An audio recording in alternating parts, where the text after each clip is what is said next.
81. Ancient, Mysterious Oath. After listening to Professor Flitwick's account, Scott became very interested in the oath the professor had mentioned.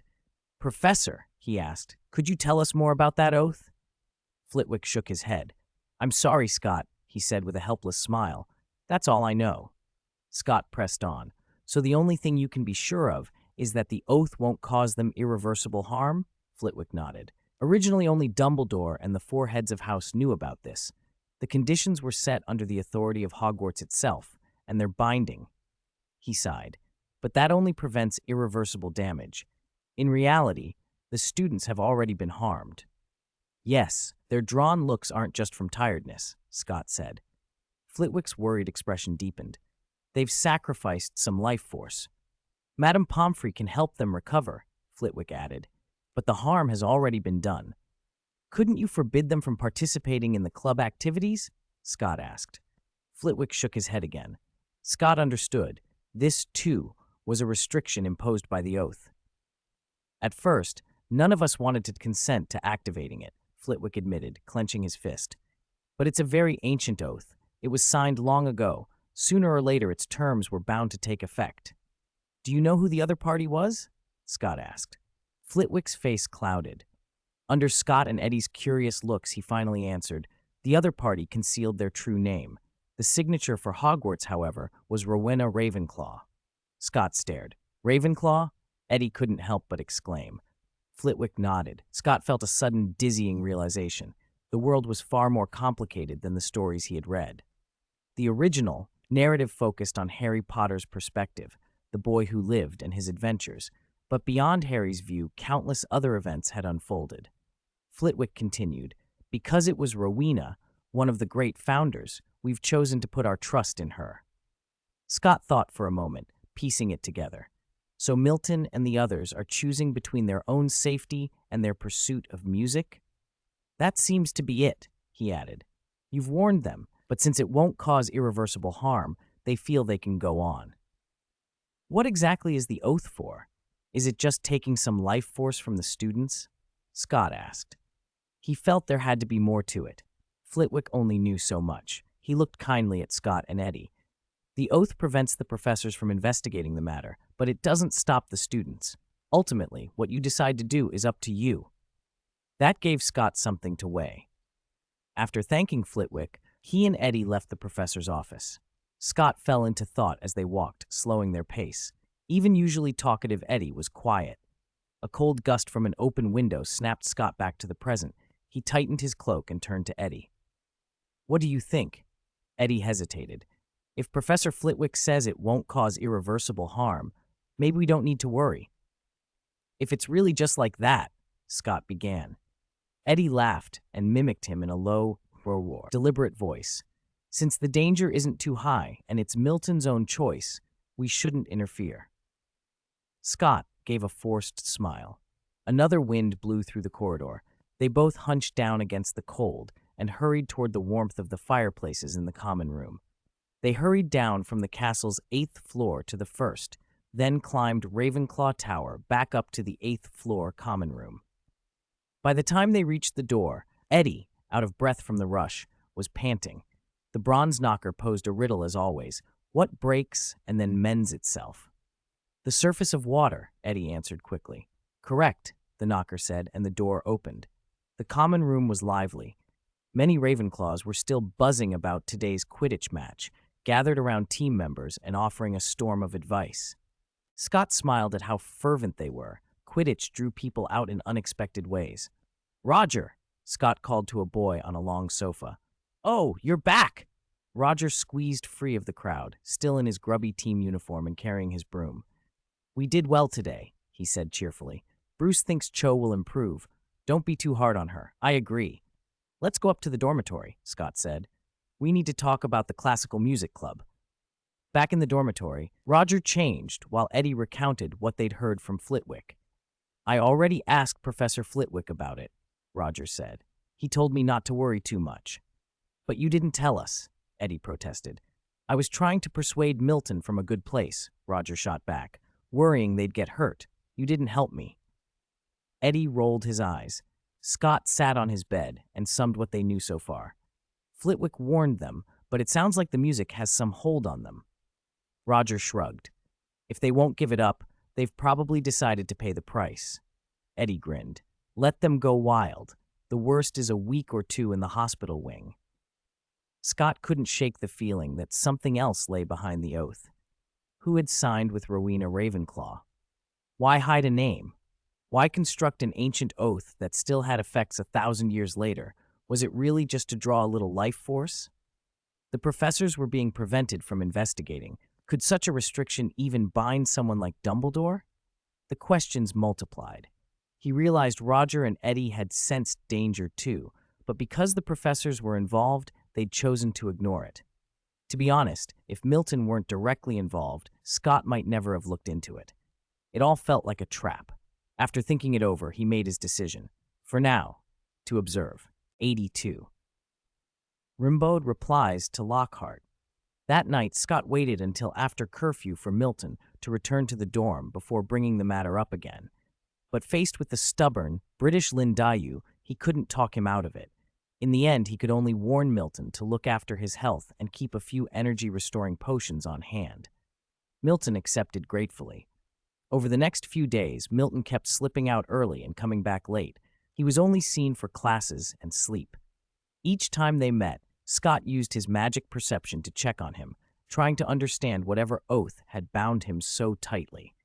Milton followed Scott's advice and kept the potions, and his condition steadily improved. Everything seemed to be moving in the right direction. What Scott hadn't expected was that the thing he'd been worrying about would be resolved entirely on its own a few days later. Not by him, nor by anyone he knew, but by the musicians in the classical music club themselves. Obsessed with fidelity to the music, they gave up. When Scott heard the news, he was stunned. "Are you kidding me?" he thought, a lump rising in his throat. "Why did you give up?" he asked Milton. His tone must have been complicated. Roger and Eddie both turned and stared. Milton looked reluctant. "We tried our best, but we couldn't play the piece as it truly should be," he said. "Gideon suggested we stop. We thought it better not to defile such beautiful music. We'll try again when our skills improve."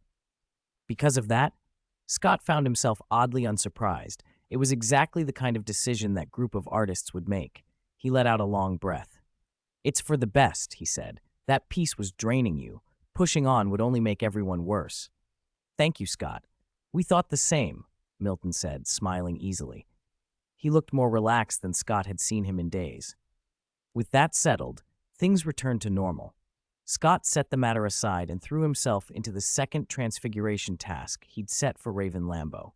The one caveat was that he had a nagging feeling the issue wasn't entirely finished, perhaps just paranoia, but he deliberately ignored it. For now, his priority was progress in Transfiguration. On reflection, Scott decided his earlier failure had come from insisting on perfection. He tried to make Lambeau not only speak, but possess adult-level intelligence, rich combat experience, and a flying speed faster than most birds. Those accumulated requirements had made the spell far too demanding for his current skill and magic level.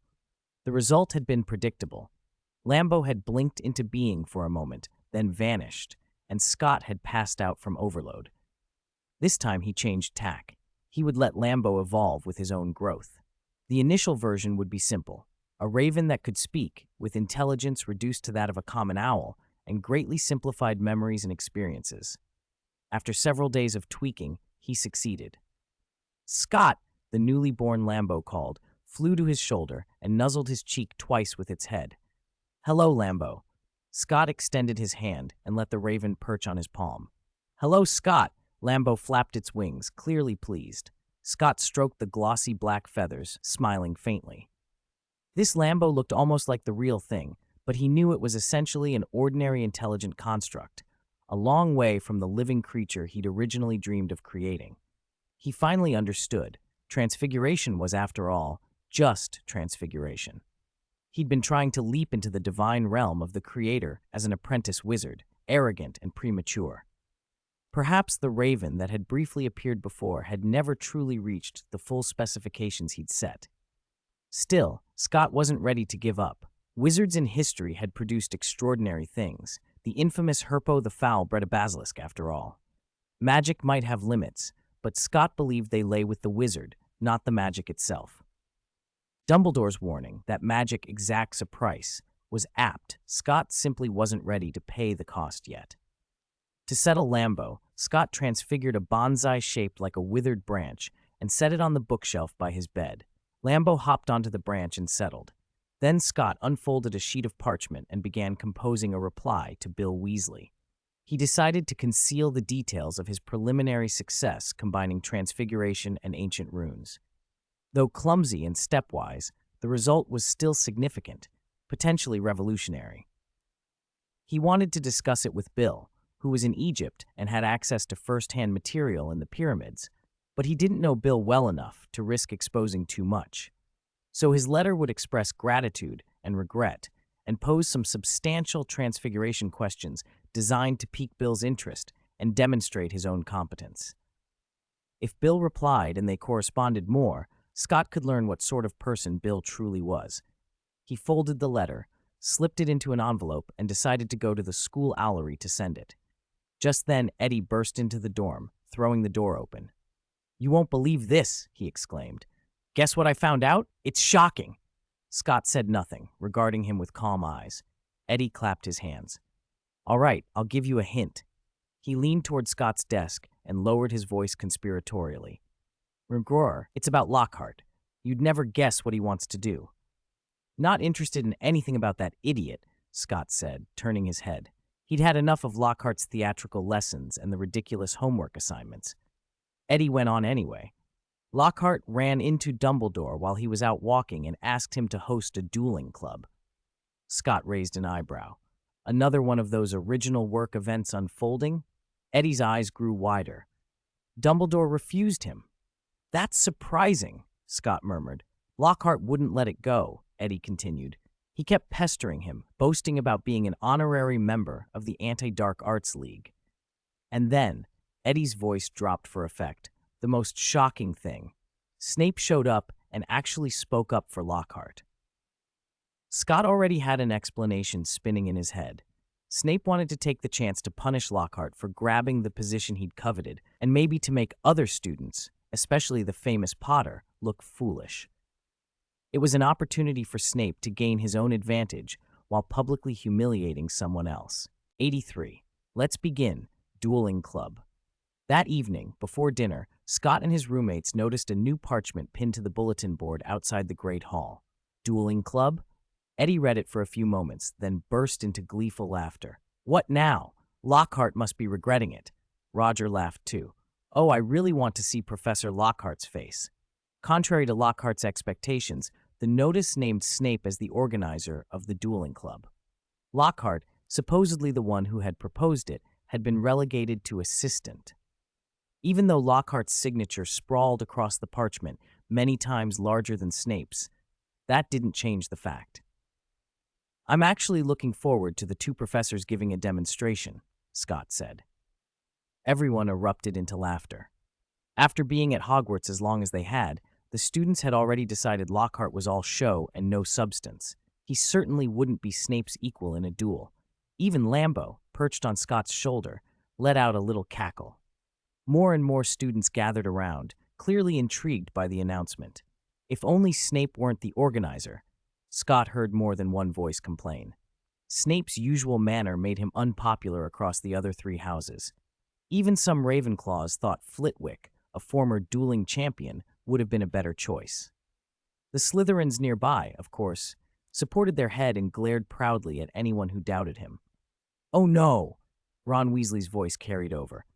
Scott turned to see Ron staring at the notice with a horrified expression. "This is awful, Harry," Ron told the boy beside him. "Snape and Lockhart? It's a disaster, a nightmare." Harry nodded in agreement. "Don't speak about a professor like that." Hermione snapped, glaring at the two boys. Scott turned away and asked his three roommates, "So, are you going to take part?" "I'm going," Eddie said without hesitation. "My gut says there's going to be a show tonight." Roger and Milton nodded. After dinner, they split up to their plans. Scott went to the Hogwarts Owlery and, for a handful of nuts, hired a school owl to carry a letter. Hogwarts' ordinary owls didn't fly across continents. Scott simply had the owl deliver the letter and payment to the Hogsmeade post office, where long-distance owls could take over. By 8 o'clock, Scott was back at the Great Hall. It was packed. Nearly every student seemed to have come. The 4 long house tables had been cleared away and replaced by a gilded stage.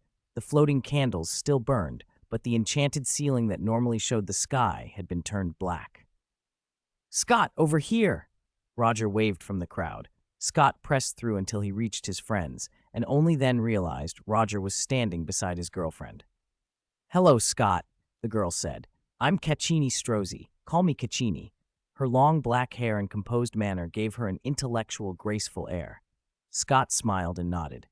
"Hello, Caccini." "Oh, Scott." Eddie leaned close, laughing. "Look at Lockhart's face." Scott looked up. Lockhart, in an outrageously purple robe, stood on one side of the stage. Snape, in black, stood on the other. Snape's face was as cold as ever. He barely bothered to glance at Lockhart. Lockhart, by contrast, wore an awkward, overly bright smile. "How will they start?" Eddie wondered. "I hope they really give us a demonstration." Snape glided onto the stage, and the hall fell silent.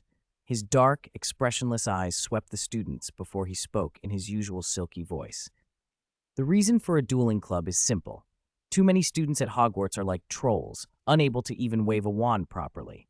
He curled his lip. "They certainly don't understand the old, elegant tradition of wizard dueling." "Yes, yes," a few students called out. Lockhart hurried on stage, interrupting loudly. "I shall train you thoroughly," he announced, striking a pose. "One day, you may need to defend yourselves with methods I have used countless times." He winked at a cluster of swooning girls below the stage. They let out tiny, adoring squeals. "For more on this, see my published works." The shrieks rose again. Milton whispered, a little shaky, "They're really brave." Scott could see Snape's face darken several shades. He let out a clear sneer that silenced the girls. They froze like hens whose necks had suddenly been grabbed, staring at Snape, wide-eyed and terrified. "Deliberately disturbing a public event, rudely interrupting a professor's remarks," Snape said, his cold gaze sweeping the group. "Gryffindor and Hufflepuff, 30 points each." Then he turned to Lockhart, emphasizing the word with a look. "Thank you to my assistant, Professor Lockhart, for his remarks." According to him, Lockhart was still the assistant. "By his own account, he is also very skilled at dueling," Snape continued. "I would like him to join me for a demonstration." Eddie practically buzzed with excitement. Is it finally happening? Will Lockhart actually go through with it? "If I were him, I'd run," Milton muttered, pale at the sight of Snape's composure. Scott, though, felt certain. "I think he will agree." Lockhart forced a smile. "Of course, I accept your invitation, Severus." Then he called to the hall. "Don't worry, I promise to return your potions professor to you in one piece." A few people laughed. Eddie added with a hint of schadenfreude, "He really is brave, isn't he? Why isn't he in Gryffindor?" Snape allowed a faint, unreadable smile. "Then let us begin." They faced each other and bowed, Lockhart with flourish, hands making grand gestures, Snape with a curt nod. Both raised their wands to chest height. "As you can see, we will adopt a dueling stance," Lockhart said to the students. "On my count of 3, we will cast the first spell. Of course, neither of us will be attempting lethal magic." Scott suspected Snape might have other ideas. 1, 2, Snape said impatiently, cutting Lockhart off. Lockhart stopped talking and raised his wand. 3. They moved almost simultaneously. "Expelliarmus!" A brilliant scarlet bolt shot from Snape's wand and struck Lockhart before he could react. Lockhart's expression went slack as his wand was wrenched from his hand. The impact sent him hurtling backward across the stage. He slammed into the wall, and then Eddie's running commentary didn't miss a beat. He slid down the wall like a chocolate frog flattened against a window, then curled up on the floor like a flobberworm squeezed dry of mucus. When Professor Snape won with a single strike, the Slytherins burst into applause and cheers. The cluster of Lockhart's fans clapped hands over their mouths, worried looks toward Lockhart on the floor. A few rushed to snatch up his wand. Lockhart got to his feet with a stubborn air, his hat gone, his golden curls all akimbo. "All right, did everyone see that?" he called. He fixed his expression and with a few theatrical steps climbed back onto the stage and began loudly to explain what had happened. Professor Snape cast Expelliarmus, causing me to lose my wand. Oh, thank you, good girl. He plucked his wand from a girl's outstretched hand. Scott watched and couldn't help but admire Lockhart, his top-tier ability to manage an audience, his love for performing, his refusal to leave the spotlight gracefully. If the famous stars Scott had followed in his previous life had Lockhart's guts, they wouldn't be criticized for poor professionalism. Turning deliberately towards Snape, Lockhart adopted a teasing tone. "Oh, Severus, I must commend you. Demonstrating that spell was an excellent idea. But don't get me wrong." He twirled the wand between his fingers. "Your intent was obvious. I could have stopped you easily, you know. But I thought, why not broaden the students' horizons and let them see?" Professor Snape gave him only a cold look. When Lockhart's smile faltered, Snape swept his robe and turned to the students. "Next, you may try," he said. "Form yourselves into pairs. I will advise." "I'll help too," Lockhart piped up, eager. The two professors began moving through the hall as the students paired off. Scott glanced at his roommates, but the three of them turned away at once and found partners in record time. Scott muttered under his breath and scanned the Ravenclaws for a partner. He found Ethan Cooper, a fifth-year prefect. "You sure you want to challenge me, Scott?" Ethan asked, surprised. "I mean, I'm a fifth year." "It's only practice," Scott said calmly. Ethan glanced at Lambeau, perched on Scott's shoulder. "But are you going to duel with a pet?" Scott didn't intend to reveal Lambeau's true nature in public. "Go, Lambeau. Back to the dormitory," he whispered. Lambeau squawked twice, nuzzled Scott's cheek, and then beat his wings and flew off. Satisfied, Ethan nodded. Neither Snape nor Lockhart objected to Scott and Ethan pairing up. Snape did, however, step in to redirect some of the Gryffindors. He paired Harry and Malfoy together, two rivals who glared at each other from the floor. Once everyone was paired, Snape returned to the stage. "Face your opponents," he commanded. "Bow." Scott and Ethan bowed. "Raise your wands. Ready. Begin on the count of 3. 1, 2, 3. Expelliarmus. A jet of red light flew from Ethan's wand. Scott stepped back, untied his cloak, and hurled it into the air, chanting a transfiguration to alter it. Ethan's Expelliarmus struck the cloak with a metallic clang. The soft fabric had hardened, shining faintly under the red light. Taking advantage of Ethan's momentary surprise, Scott cast again. The metal cloak flowed like liquid, formed into a snarling beast, and lunged at Ethan with fangs and claws. Ethan, a competent prefect and student, recovered fast and threw up a shield charm. "Protego!" he shouted. He had misjudged it. The living cloak slipped around the invisible wall of the Protego and coiled itself around him. Ethan, caught, looked at Scott in astonishment. "I've heard you're a Transfiguration prodigy," he admitted, "but I didn't expect this." Scott knew what Ethan meant. He had first changed the cloak's material, then altered its form and mode of action, stacking 2 transfiguration effects. Anyone who understood the magic would know that was far harder than a single transformation.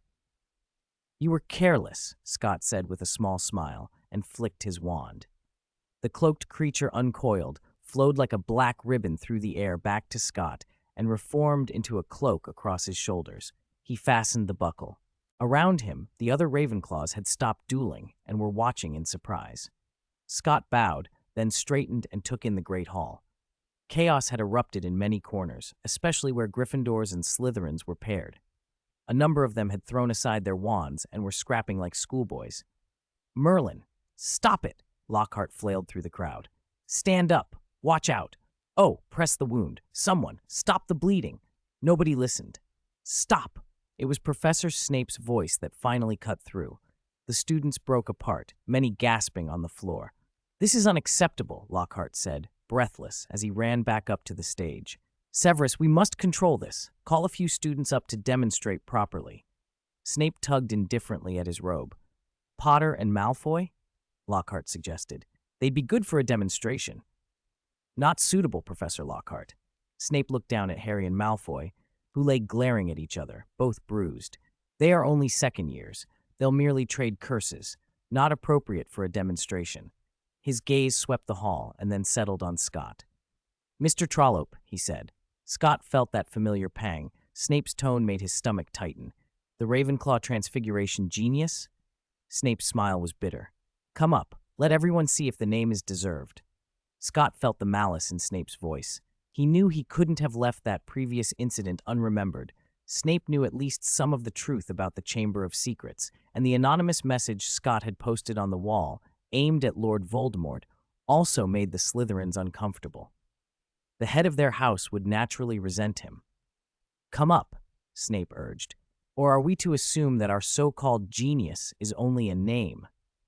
Ravenclaws around Scott began to call encouragements. Scott glanced at Ethan, who looked unsure. Before Ethan could protest, Snape stepped in. "No, Mr. Cooper is not suitable," he said. "I will choose a fitting opponent for Godfrey Trollope." Scott sighed. He had no way to refuse. "Or choose me," someone shouted. "Or choose me," another voice cried. Fred and George Weasley had raised their hands enthusiastically, but Snape ignored them. He pointed somewhere among the Slytherins. Strillner. A seventh-year Slytherin came forward at once. Scott narrowed his eyes. Idris Strillner, the boy who had once tried to scrub that message from the wall and who had publicly questioned Dumbledore at the feast after the Chamber of Secrets incident. Eddie had warned Scott that Strillner had a terrible temper in private. Strillner strode onto the stage and looked down at Scott with a sneer. "Trollope? A genius?" His voice dripped disdain. Strillner, standing on the stage, stared down at Scott in the crowd and sneered, "Come up, genius." Scott lifted his chin and smiled coolly. "Of course, if you feel you don't deserve the title, you can decline." The Slytherins nearby exploded with laughter. Scott's lips curled as he strode forward. He had always been cautious, but that did not mean he was weak or that he would back down from a direct challenge. The title of genius wasn't something he had gone around claiming. It reflected other people's recognition. He might not care for the title, but he wasn't going to bow his head beneath Strillner's mockery. "That's not fair, Professor," Roger shouted from behind him as Scott climbed the steps. "Strillner's a seventh year, 3 years older than Scott." Scott's steps did not falter. He understood Roger meant well. Roger wasn't trying to stop the duel so much as give Scott an excuse if he lost. "Right, not fair," several students echoed. Some Gryffindor seventh years even volunteered to take Scott's place. "Quiet!" Snape's voice cut through the clamor, his cold gaze sweeping the room until the crowd fell silent.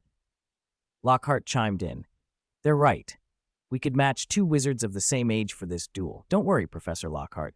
Strillner is an opponent I specifically chose for Trollope," Snape said without emotion. He watched Scott climb onto the stage, a thin, almost predatory smile on his lips. If Trollope cannot significantly outmatch his peers, how can he justify the title of genius? Scott, now on the stage, returned the smile politely. "Thank you for your concern, Professor. I'll do my best." Snape's smile tightened. "I hope you can live up to the praise of the other professors." "I will," Scott replied. He met Strillner's glare across the stage. "You're very proud, aren't you?" Strillner stepped forward, using his height and seniority to look down on him. "Someone like you, lucky enough to have found magic, should be grateful to Merlin," he said, his voice low and insolent. "Genius? That reputation in the magical world isn't something someone of your background should have." Scott didn't look up. He lowered his head to straighten his sleeves. He didn't want to give the impression of looking up to his opponent. "Are you done?" he asked calmly, then turned to Snape. "Can we start, Professor?" "Prepare," Snape ordered. Scott moved to his spot. Across from him, Strillner assumed his stance. "Bow," Snape commanded. Both of them made a perfunctory sway, neither fully bent. They raised their wands. Cheers rose from the crowd. Clearly, Scott had more supporters than Strillner. "Go, Scott! Take him down!" Fred and George shouted loudest. Snape began the count. 1, 2, 3. "Expelliarmus!" Strillner attacked with aggressive speed. A jet of red light shot from his wand, skimming past Lockhart, who had been a step slow in retreat, and whipped past Scott. It wasn't poor aim. Scott had already dodged. With acute magical perception, he could simulate an incoming charm's trajectory the instant it was formed and slip aside calmly. As Strillner's Expelliarmus passed, the wand in Scott's hand was already alight with a steady, purposeful glow. Strillner's expression froze. "Protego!" He threw up a shield charm in front of himself. Scott flicked his wand, but his spell did not fly at Strillner. The light streaked across the stage and struck a high-backed chair at the professor's table. The chair transformed into a giant eagle that burst into the air and circled above. Momentarily tricked into a defensive posture, Strillner snarled and lashed out.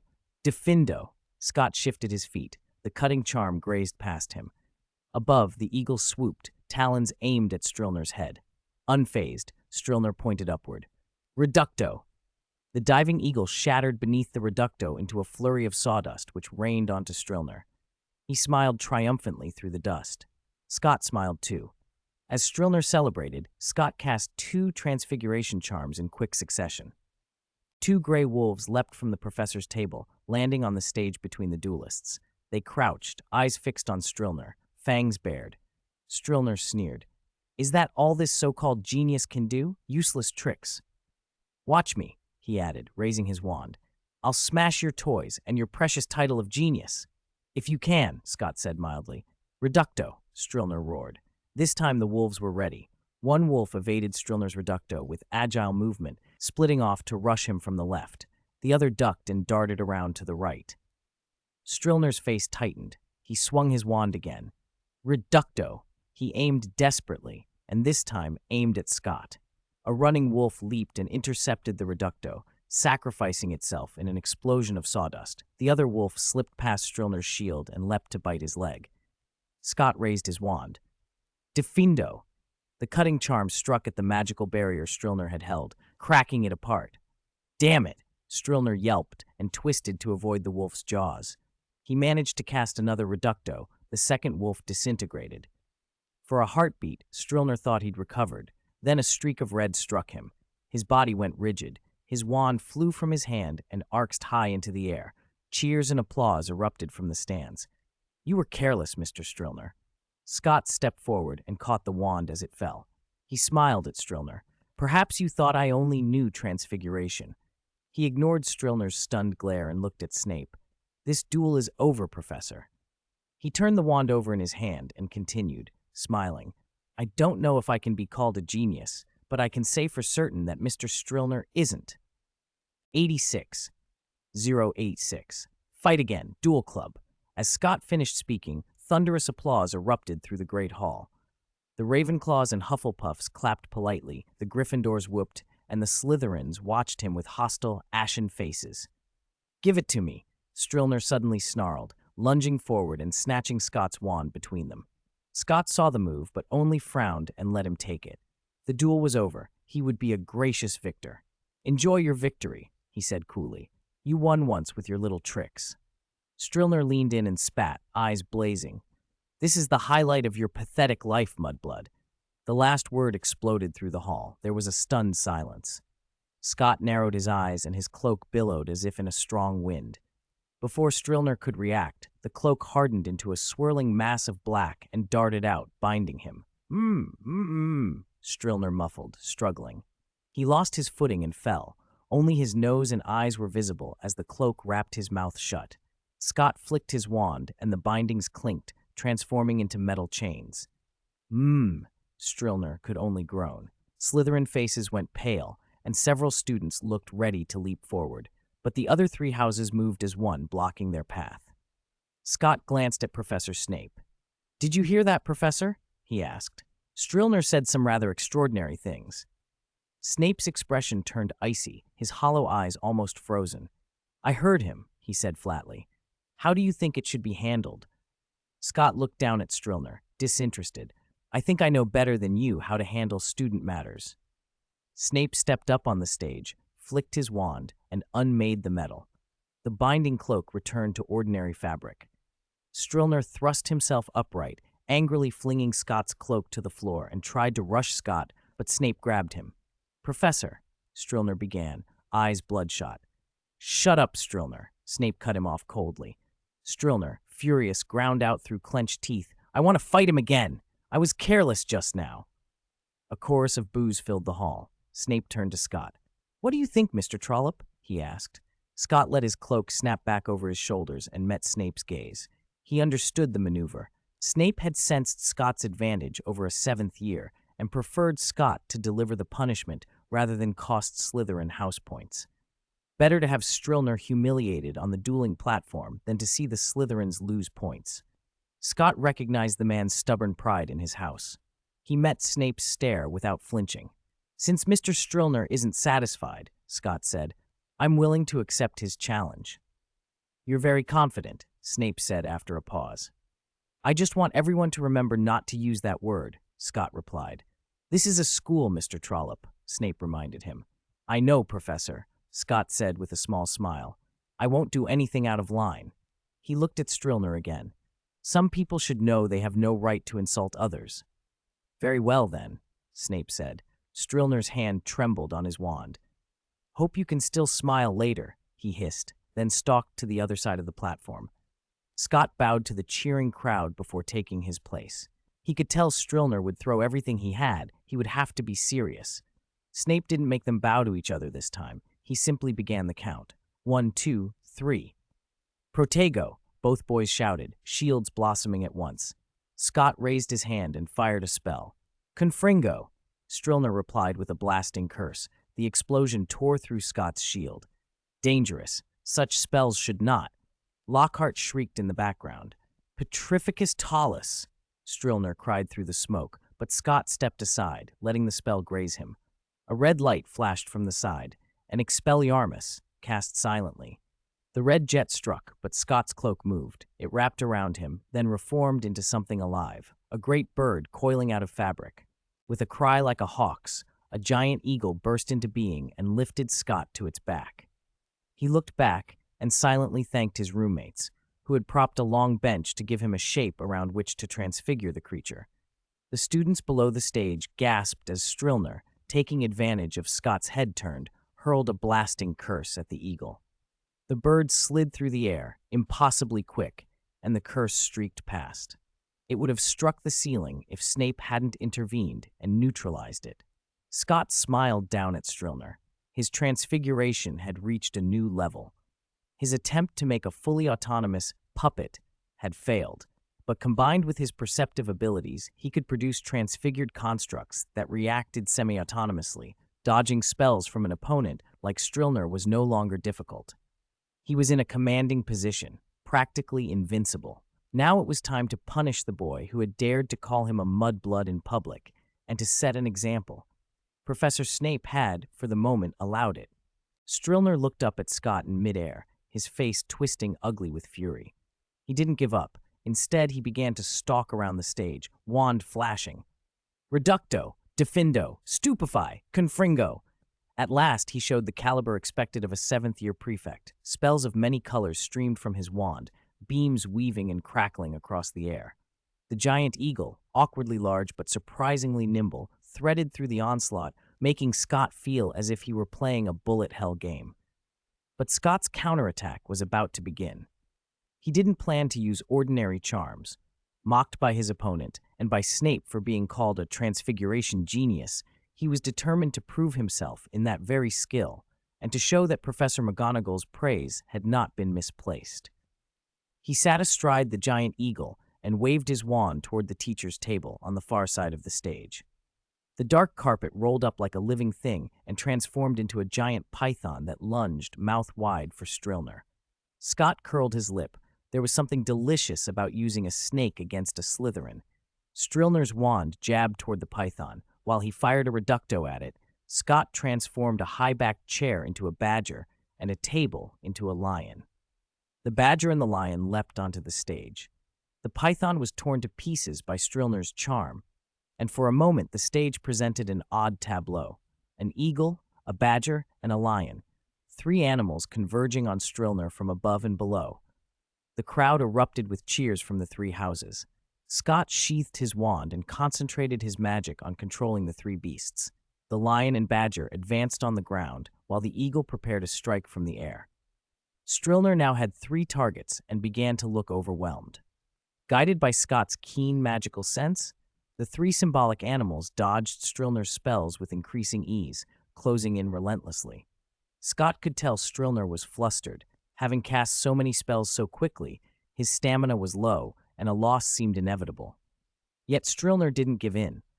Serpensortia, he cried, and a huge black snake burst from the tip of his wand.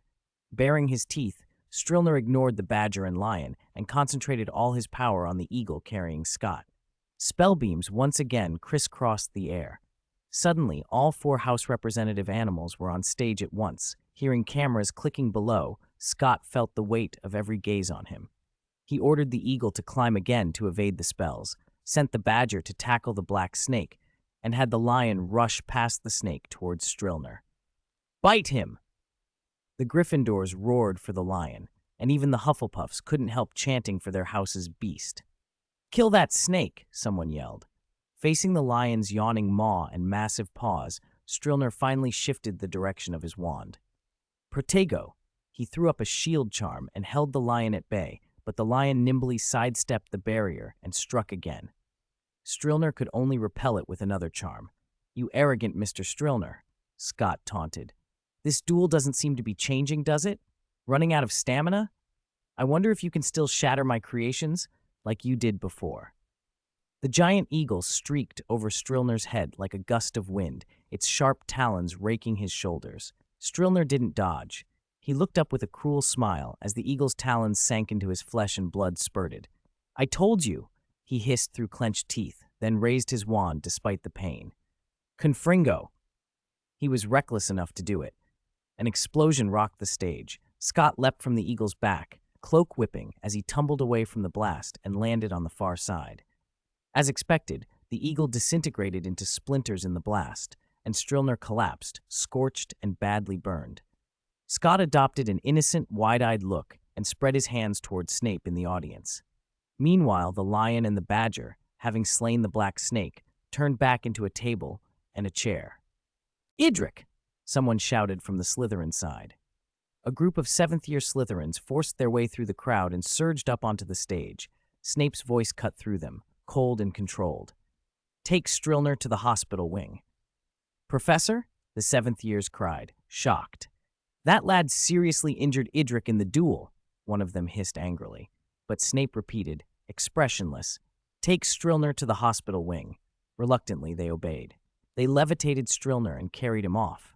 Scott stood on the other side of the stage, unmoved by their stares. Only after the group left did Snape step onto the stage.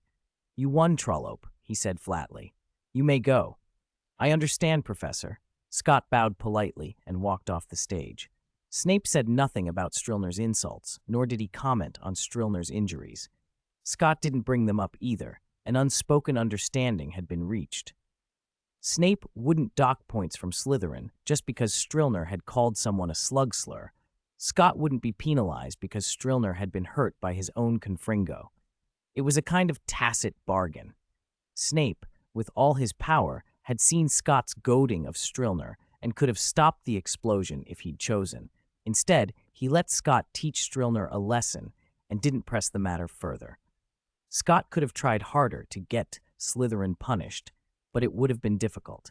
School rules didn't clearly define penalties for insulting classmates with slurs, and much was left to teachers' discretion. In the end, Scott was satisfied. From now on, likely no one so foolish would call him that word again. Anyone who wanted to provoke him in public would be forced to weigh the consequences, one fewer annoyance for him. There was a cost. Looking at the students from the three houses cheering for him, Scott realized he could no longer remain low profile. He had attracted attention, and he had made more enemies in Slytherin. He didn't care.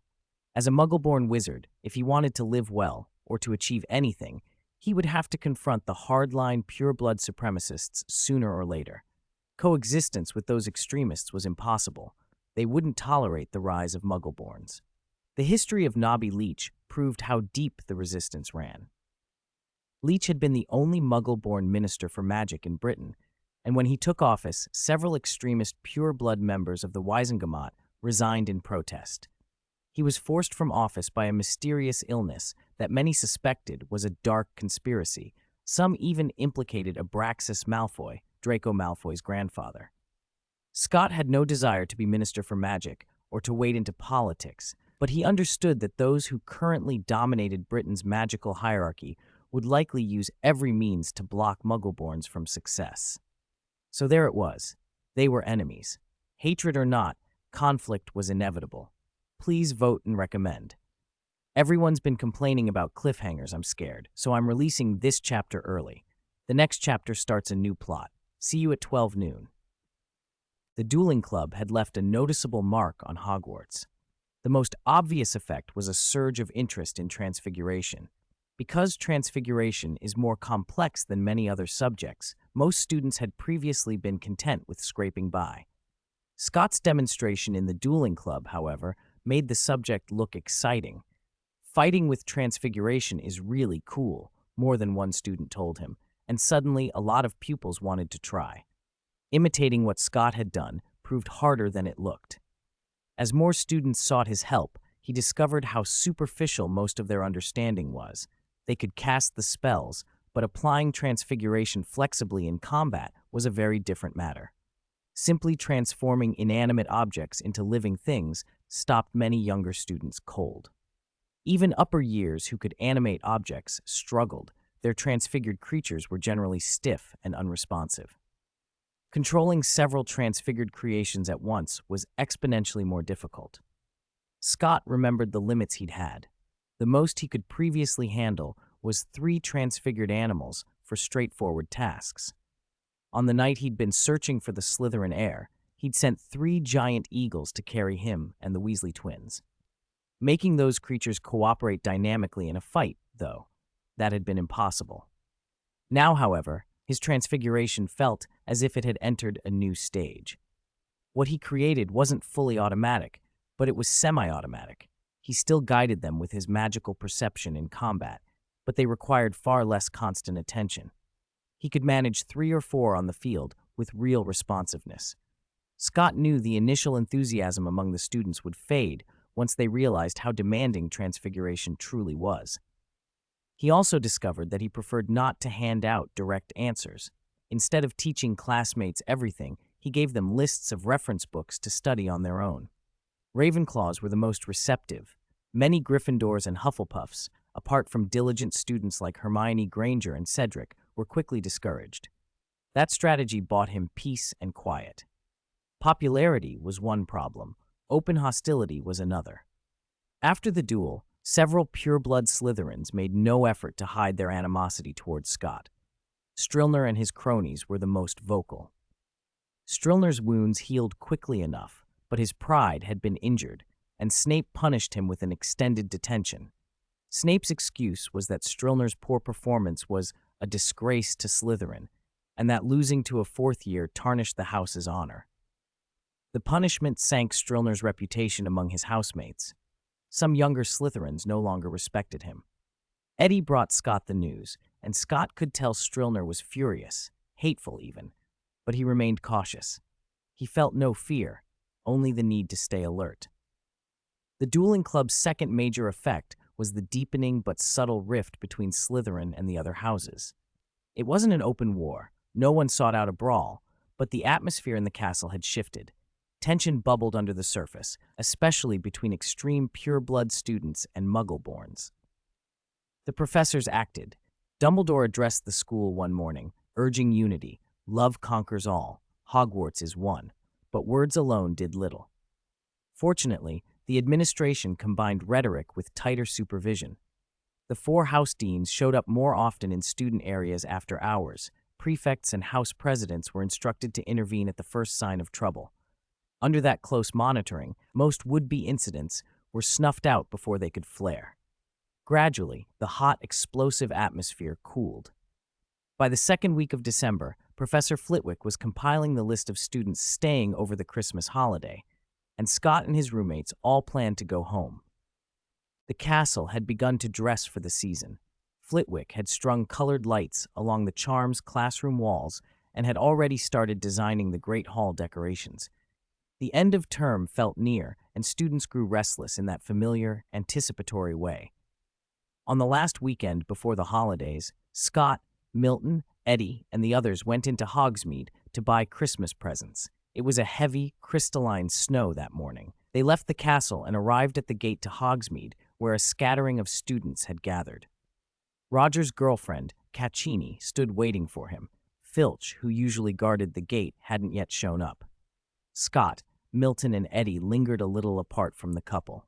Eddie grumbled about Roger openly flirting with his girlfriend, while Scott's attention shifted to Milton.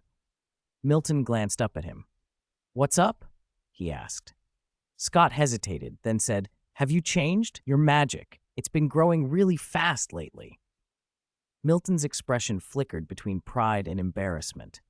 Maybe I've been practicing a bit more, he said with a small smile, but he didn't offer details. Filch arrived a moment later, grumbling about the snow, waved his lantern, and let them through.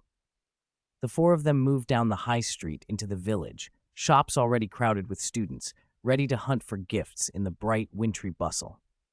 Facing Scott's question, Milton smiled. You really can't hide anything from him. Scott noticed the smile wasn't entirely happy. Did something happen, he asked. Milton shook his head and glanced around. Mr. Filch is here, he whispered. Let's talk later. Scott looked at the crowd and nodded. Whether you tell me or not is up to you, Milton, he said. Everyone has their own secrets. Yes. Eddie, who had been standing nearby, nodded too. Scott and Milton both turned to look at him. What's wrong? They asked. Eddie shrugged innocently. I've been listening the whole time. Milton breathed as if he had reached a decision, then smiled genuinely. I do have something to tell you, just not now. Then we'll talk when we get back to the dormitory tonight, Scott said. Milton nodded. Just then, Filch came jingling his keys, scowling. You lot only get lively when it's time to go out and break the rules, he grumbled. No one paid him much attention. After opening the castle door, he started shouting again. Quick! Line up! I need to check your permission slips. No student below third year should be sneaking out. His beady, lamp-like eyes scanned the students as though ready to catch any lower-year stragglers. But Filch's theatrics didn't concern Scott and his friends. They passed inspection and walked out the main gate. They followed a snow-dusted path to Hogsmeade, which looked like a Christmas card. Where do you want to go first? Roger called, glancing back while holding Caccini's hand. You two should go to Madame Putafoot's, Eddie teased. Don't mind us. Enjoy your sweet date. Caccini blushed, and Roger grinned smugly as he led her off. So, where now? Eddie asked Scott and Milton. I need to get my money pouch from Honeydukes, Scott said. All right. Eddie immediately understood and nodded. Milton looked puzzled, but Scott just smiled. You'll see when we get there. Through the glass at Honeydukes, the shop looked packed with students. Let's wait here a bit, Scott said. They hadn't stood there long before Fred and George emerged, triumphant. My money pouch is here, Scott called as he stepped forward. He held out his hand to the twins. Hand over my share, or I'll hold you upside down and tickle your bellies. Hey, mate, the twins protested, feigning offense. We're not your pet nifflers. Are you not? Scott pretended to be shocked.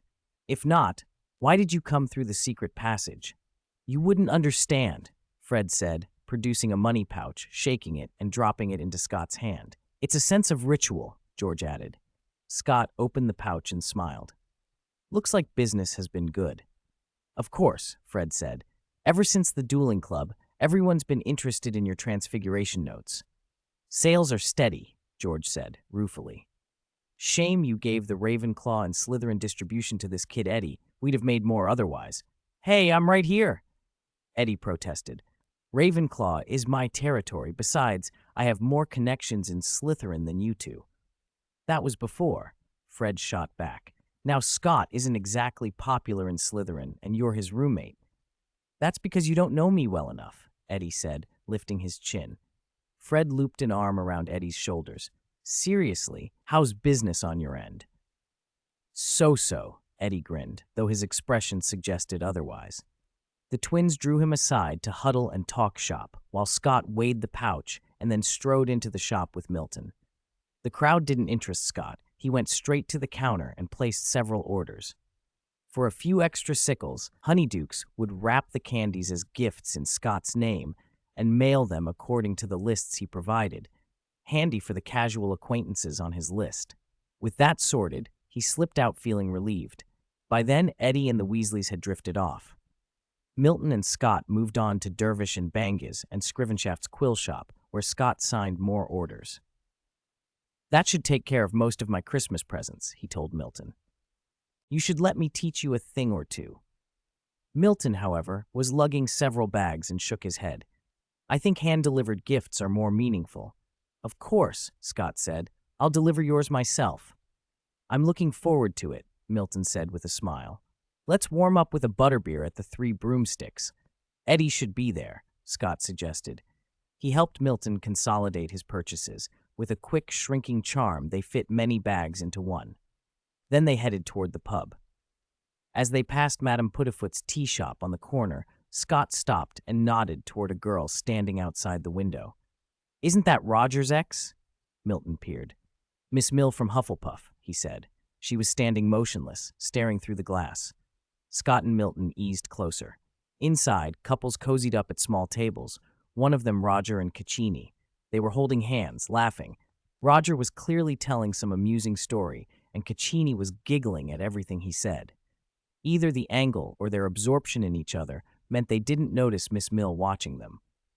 Miss Mill, in turn, didn't notice Scott and Milton at first, and only when a soft crunch of snow from their footsteps startled her did she turn. Her face went pale, as if she'd seen a ghost, and she fled down the street. Scott watched her go and sighed. "Even after the Dupin incident, I always feel Roger's romantic history will land him a bigger lesson someday." Scott only managed to tell Roger about Mill when Roger returned to the dorm that evening. He hadn't wanted to interrupt his date. Eddie's eyes widened at the news.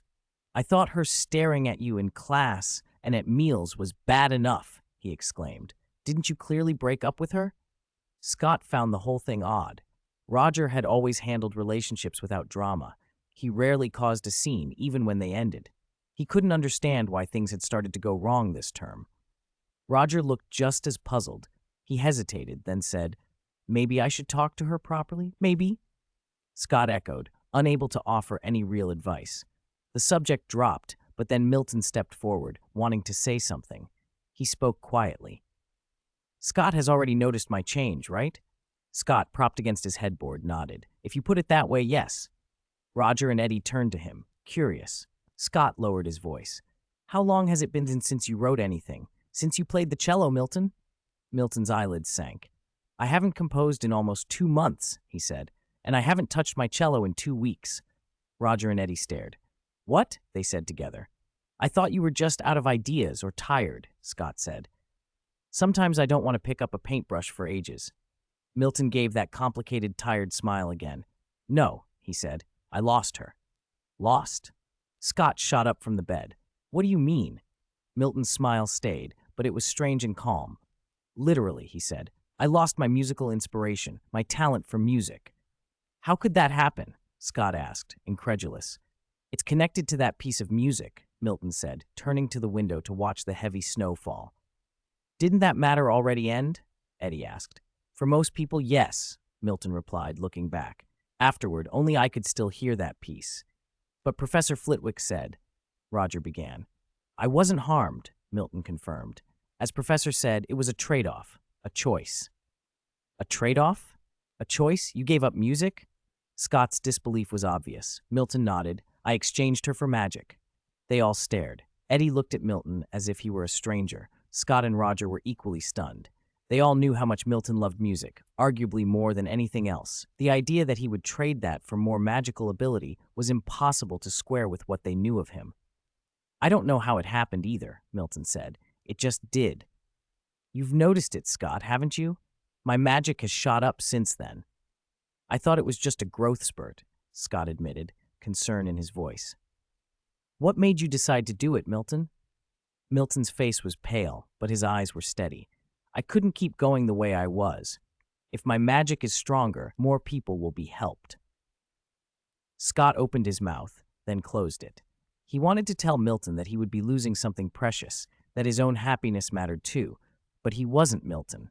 He couldn't know the pressures Milton felt at home or the reasons that drove him to make such a choice. What right had he to judge?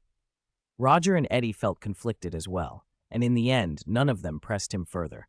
The dorm fell into a low, quiet, but Milton, normally the most sentimental of them, broke the mood first. "This was my choice, friends," he said. "Just wish me well."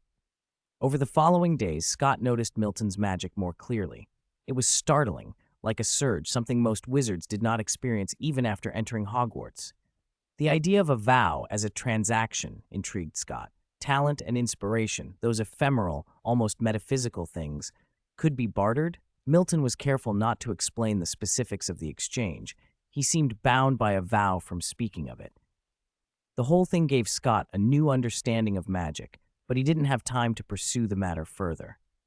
The first semester of fourth year finally ended. On the day the castle emptied for the holidays, Scott packed his things into his shape-changing lizard skin satchel and left lighthearted. Lambo, his pet, perched on his shoulder as always. In the common room, he met Jacob, who was sitting on the sofa reading. "You're not going home?" Scott asked casually. "I can't risk bringing anything messy back," Jacob replied without looking up. "You should be careful, Scott." Scott's smile vanished. Jacob wasn't joking. He was reminding Scott about the time Jasmine Travers had sent a house elf to pin down his home. Scott had already written to his parents with his return date and hadn't signed the list of students staying over, so he couldn't change his plans now. He narrowed his eyes and silently resolved not to let anyone ruin his holiday. They left Hogwarts together and took a carriage from the main gate to Hogsmeade Station. Once on the train, Roger went off to find his girlfriend. Scott, Milton, and Eddie sat together, talking about how they'd spend their Christmas. Roger came back a short while later with a shrug. "She's chatting with some girls. Told me not to disturb her girl time," he said. They teased him and then went back to planning. The train had begun to pick up speed. Scott watched the snow blur past and felt his irritation fade. Worrying couldn't change anything now. They started talking about travel arrangements once they reached London. Eddie's family lived in the city. Roger and Milton's wizarding fathers were coming to fetch them. Scott would have to change trains and travel south on his own. "You're getting off at Charing Cross?" Eddie asked. "You could take my family's car. I'll ask my dad to drop you. Or try the night bus." Scott held up a finger to hush them. The compartment fell quiet. He stood and opened the door, and there, just outside, stood Mill, flustered. "You're not just passing by, are you, Miss Mill?" Scott asked coldly. "Savannah?" Roger saw her, stood up, and walked to the doorway, giving Scott a wink as he passed. Scott raised an eyebrow, then turned and sat back down. "Is something wrong, Savannah?" he asked. Roger leaned against the doorframe, unconsciously striking what he thought was a very handsome pose. Scott and the other two roommates looked away at the same time. "What, are you going to talk to me, Roger?" A sharp voice cut in. "Aren't you afraid Caccini will find out?" Roger smiled. "Come on, Savannah. We're just exchanging a few words. Caccini isn't that petty." "Oh, really?" Savannah sneered. "I have nothing to say to you, and I was only passing by." With that, she turned and hurried off. Roger, completely bewildered, closed the door and went back to his seat. "What's her problem?" he asked Scott. Maybe it really was a coincidence. "Believe me, Roger." Scott opened the carriage window next to him. "There aren't that many coincidences in this world." He reached out, picked up Lambo, the raven that had been perched on his shoulder, and whispered, "Go have a look and tell me what she does next." Then he let Lambo fly out the window. Roger watched and asked, somewhat confused, "Aren't you being a little overcautious, Scott?" "It's never wrong to be cautious, Roger." Eddie grinned. "Don't forget Leisha Dupin." "Impossible," Roger answered, full of confidence. "All my ex-girlfriends adore me. You know, my first girlfriend from elementary school still sends me a postcard every Christmas." He gestured proudly. "I'm the perfect boyfriend, 12 breakups and not a single war." He added, with mock seriousness, "Of course, strictly speaking, Leisha isn't technically an ex." "That's truly unimaginable," Milton said, frowning. "Even though I've heard Roger boast like that before, it still makes me uncomfortable every time." "You're too old-fashioned, Milton," Roger shrugged. "Wizards can be very conservative, but we're half-bloods. You should see more of the Muggle world." Milton shook his head. "I'm not like you, Roger." "All right, you don't get out into the Muggle world much while I grew up in it. That's the difference." Roger smiled. Milton's reply came out in a sigh. "Even though my father married a Muggle, I don't think he ever really accepted her world." Roger gave an awkward chuckle. "People are always bad at accepting new things. My father's a wizard too, but his situation is the same as Scott's and Eddie's." Scott and the others had all heard Roger talk about his family. His father, Mr. Davis, came from a Muggle family, so Roger had been raised mostly in the Muggle world. Only his father used magic secretly at home. Milton's family, however, was more complicated. Snatches of it had come out over the years, and the others suspected his parents' mixed marriage had caused long-standing family disputes. Scott guessed Milton had given up music for magic, in part to make life easier for his mother. Roger's clumsy attempt at comforting made Milton smile through reddening eyes. "Sorry, I shouldn't have said that. It's a mood killer." Milton's near tears made Roger's expression change into something gentle, more like the tone he used when flirting. "Don't say that. Of course you can talk to us about your troubles. Even if we can't help, we can listen." Eddie added, "Quiet, patient, and tight-lipped." "You, of all people, shouldn't use the term tight-lipped, big mouth Eddie," Scott teased to ease the mood. "Hey," Eddie glared. "Thanks." Milton smiled again, clearly trying to hold himself together. "I've decided I need to make some changes." He said it as if he'd made up his mind. Scott watched his forced expression of resolve and felt awkward. It was like watching Lin Dayu try to play logician, uncomfortable for both actor and audience. But he said nothing. Milton seemed determined, and all he could do was wish him well. A black shape suddenly flew in through the open window. "Scott!" Lambeau's slightly hoarse voice cut through the carriage. The raven landed in the middle of the group and shook snow from its feathers. "What did you see?" Scott closed the window and held out his hand. Lambeau hopped onto his palm. "Tell us quietly, Lambeau," Scott murmured. The raven lowered its voice and said, "I saw her. That girl sent a letter by owl." "All right, I understand." Scott stroked Lambeau's feathers and closed his eyes for a moment in thought. "What's on your mind, Scott?" Roger couldn't help asking. "Maybe she sent a letter to her family asking them to pick her up at the station." "Let's hope so." Scott looked up. Roger frowned. He wasn't slow and quickly considered other possibilities. "Are you worried that Strillner and his gang want revenge?" Scott shook his head. "Strillner is on the train right now. If she wanted to talk to him, there'd be no reason to write a letter." "I'm afraid it isn't Strillner," Eddie said. "Have you forgotten Jasmine Travers?" "Roger, her specialty is training your ex-girlfriends." "Could she be doing the same thing again, threatening Scott like she did Jacob?" Roger's expression finally shifted. "But why Jasmine? Maybe she's bedridden in a hospital and can't do anything right now." "I ran into Jacob when I left the common room," Scott said. "He reminded me that this was a possibility." "True, we can't ignore it," Eddie agreed. "But I find it hard to believe."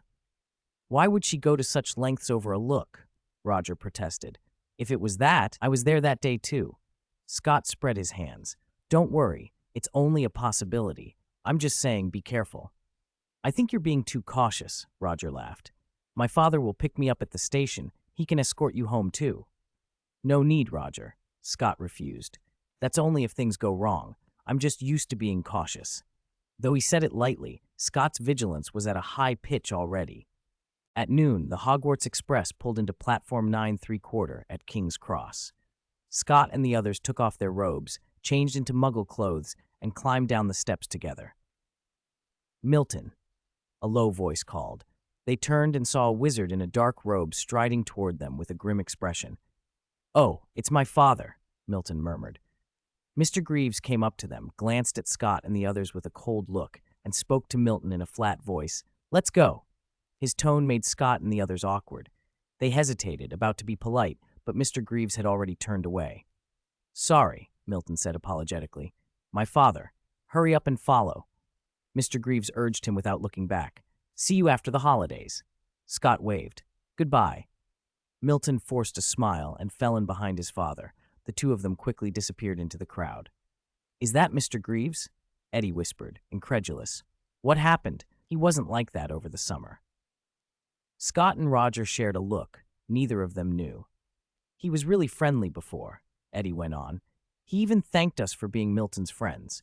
Now he looks 10 years older, permanent creases in his forehead, and everything." "Let's get off the platform," Scott said, patting Eddie's shoulder. They left the subject. Eddie worried aloud about Milton. Had something happened at home? Was that why Milton had given up music? Roger shrugged helplessly. "Maybe, but there's nothing we can do right now." He darted off to say goodbye to his girlfriend, Caccini. Scott and Eddie stayed put, exchanged another resigned look, and sighed. Roger came back shortly after, and the three of them walked out of the station together. Outside, Roger's father, Mr. Davis, and Eddie's father, Mr. Carmichael, waited by their cars, smoking and chatting. The two men had become used to picking up their sons and knew one another. Mr. Davis blended easily into Muggle life. He drove an ordinary car and dressed in a suit and tie. He spotted them and was immediately effusive. "How are you, lads?" He passed Roger with a hug and clapped Scott on the shoulder. "Roger wrote to tell us you saved his life. Thank you, good lad." "You're welcome, Mr. Davis. Roger's my friend. He might have exaggerated a bit." Scott smiled awkwardly. "Hello, Mr. Carmichael," Scott said to the other man. "Hello, Scott." Mr. Carmichael returned the smile. He looked kind and gentle, if businesslike. After the brief greetings, Scott accepted Mr. Davis's invitation for a lift to Charing Cross Station. The two cars split off, and in the back of Mr. Davis's, Roger and his father talked quietly. "You're just like I was at your age, Roger," Mr. Davis said. "You won't really settle until you meet that right girl, like I felt when I met your mother." "I'll keep looking, Dad," Roger said. Scott couldn't help but ask, "So Caccini is she? Isn't she?" Roger shrugged. "Maybe my feelings for her will fade tomorrow, or they'll get stronger, who knows?" Mr. Davis laughed and slapped a high five against Roger's hand. Scott felt like he wanted to be anywhere but in the car, listening to a father and son banter about romance. They reached Charing Cross. Scott thanked Mr. Davis and climbed out. A black raven perched on his shoulder drew a few curious looks. Scott kept Lambo perfectly still, so people assumed it was a very lifelike toy. Instead of buying a ticket right away, he found the station restroom. Inside a cubicle, he unzipped a small deformable lizard skin pouch sewn into the lining of his down jacket and pulled out a spare wand. It looked black like his own, but older, clearly secondhand. He kept a spare for small actions he didn't want to be traced for. The wand was ebony with dragon heartstring. His primary wand, he reminded himself, was ebony with dragon nerve. He'd bought the spare through Eddie from a Slytherin the previous year. The original seller didn't know who had finally purchased it. He slid the wand up his sleeve and left the restroom, walking casually through the busy station. Using his magic sense, he could detect other wizards mixed among the muggles, and he deliberately passed a wizard leaning against a pillar. Behind the pillar, he drew the spare wand and murmured, "Super sensitive." With his jacket concealing the movement, the wand traced a small arc and touched him. The supersensory charm sharpened his already broad magical perception. He slipped the wand back into his sleeve and kept walking, thinking bitterly about the rule banning minors from using magic outside Hogwarts. The trace, he knew, favored adult presence. When more than one wizard was nearby, the Ministry couldn't be sure who had performed magic, so young wizards born to muggles were the ones really targeted by the restriction. Even with the charm, nothing unusual showed up. The wizards he could sense were the two he'd spotted earlier. None of them were following or watching him. He still stayed cautious, then walked to the ticket hall and joined the queue. When it was his turn at the window, the seller smiled. "Hello, where are you heading?" Scott felt a minor magical fluctuation to his left. Subtle, not at all like a human wizard's signature. He hesitated a beat, pretending to search his pockets, then answered, "1 ticket for the fastest train to Meadystone, please." He slid his ID and cash through the hatch. He couldn't go straight back to Hastings after all. Calmly accepting the ticket and change, Scott turned from the window and started toward the platforms. The faint magical presence had not vanished. Whatever it was, he realized with a jolt, was following him, not far behind. 93. 093. Confrontation in Maidstone Fields. Over an hour later, Scott stepped off the train in Maidstone. He passed through a few quiet streets and reached the River Medway that ran through the town. He walked past the Archbishop's Palace and All Saints' Church by the water, then followed the riverbank toward a more secluded stretch. The snow had stopped. Hands in his pockets, he left the town behind and entered a small wood, leaving a single line of footprints in the untouched white. After a few more steps, he stopped, turned, and spoke into the trees. "Aren't you coming out yet? You can hide sound and form with magic, but you can't hide footprints." "Ah!"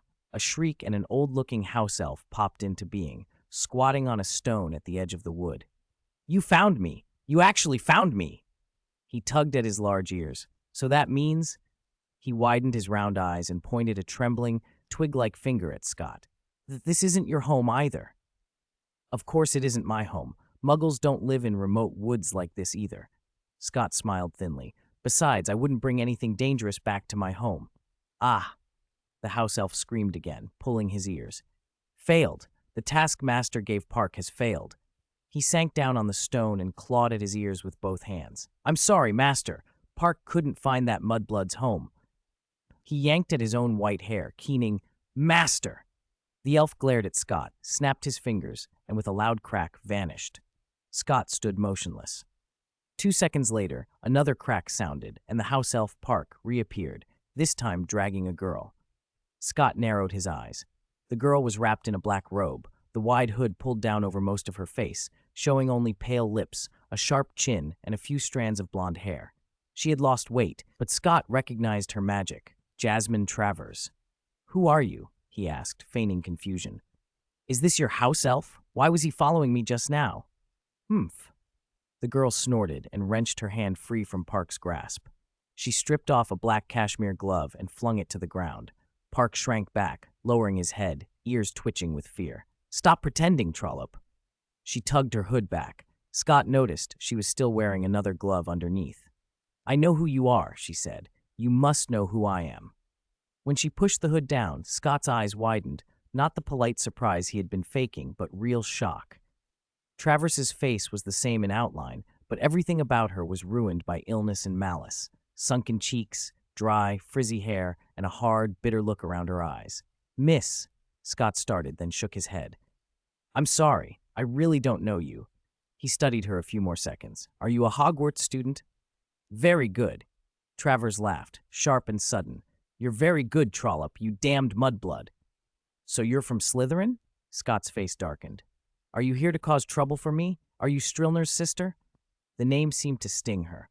Her expression twisted, as if he'd insulted her severely. You know who I am, mudblood. Scott didn't answer. He pressed on. Are you coming for revenge for your brother? Over a duel at school?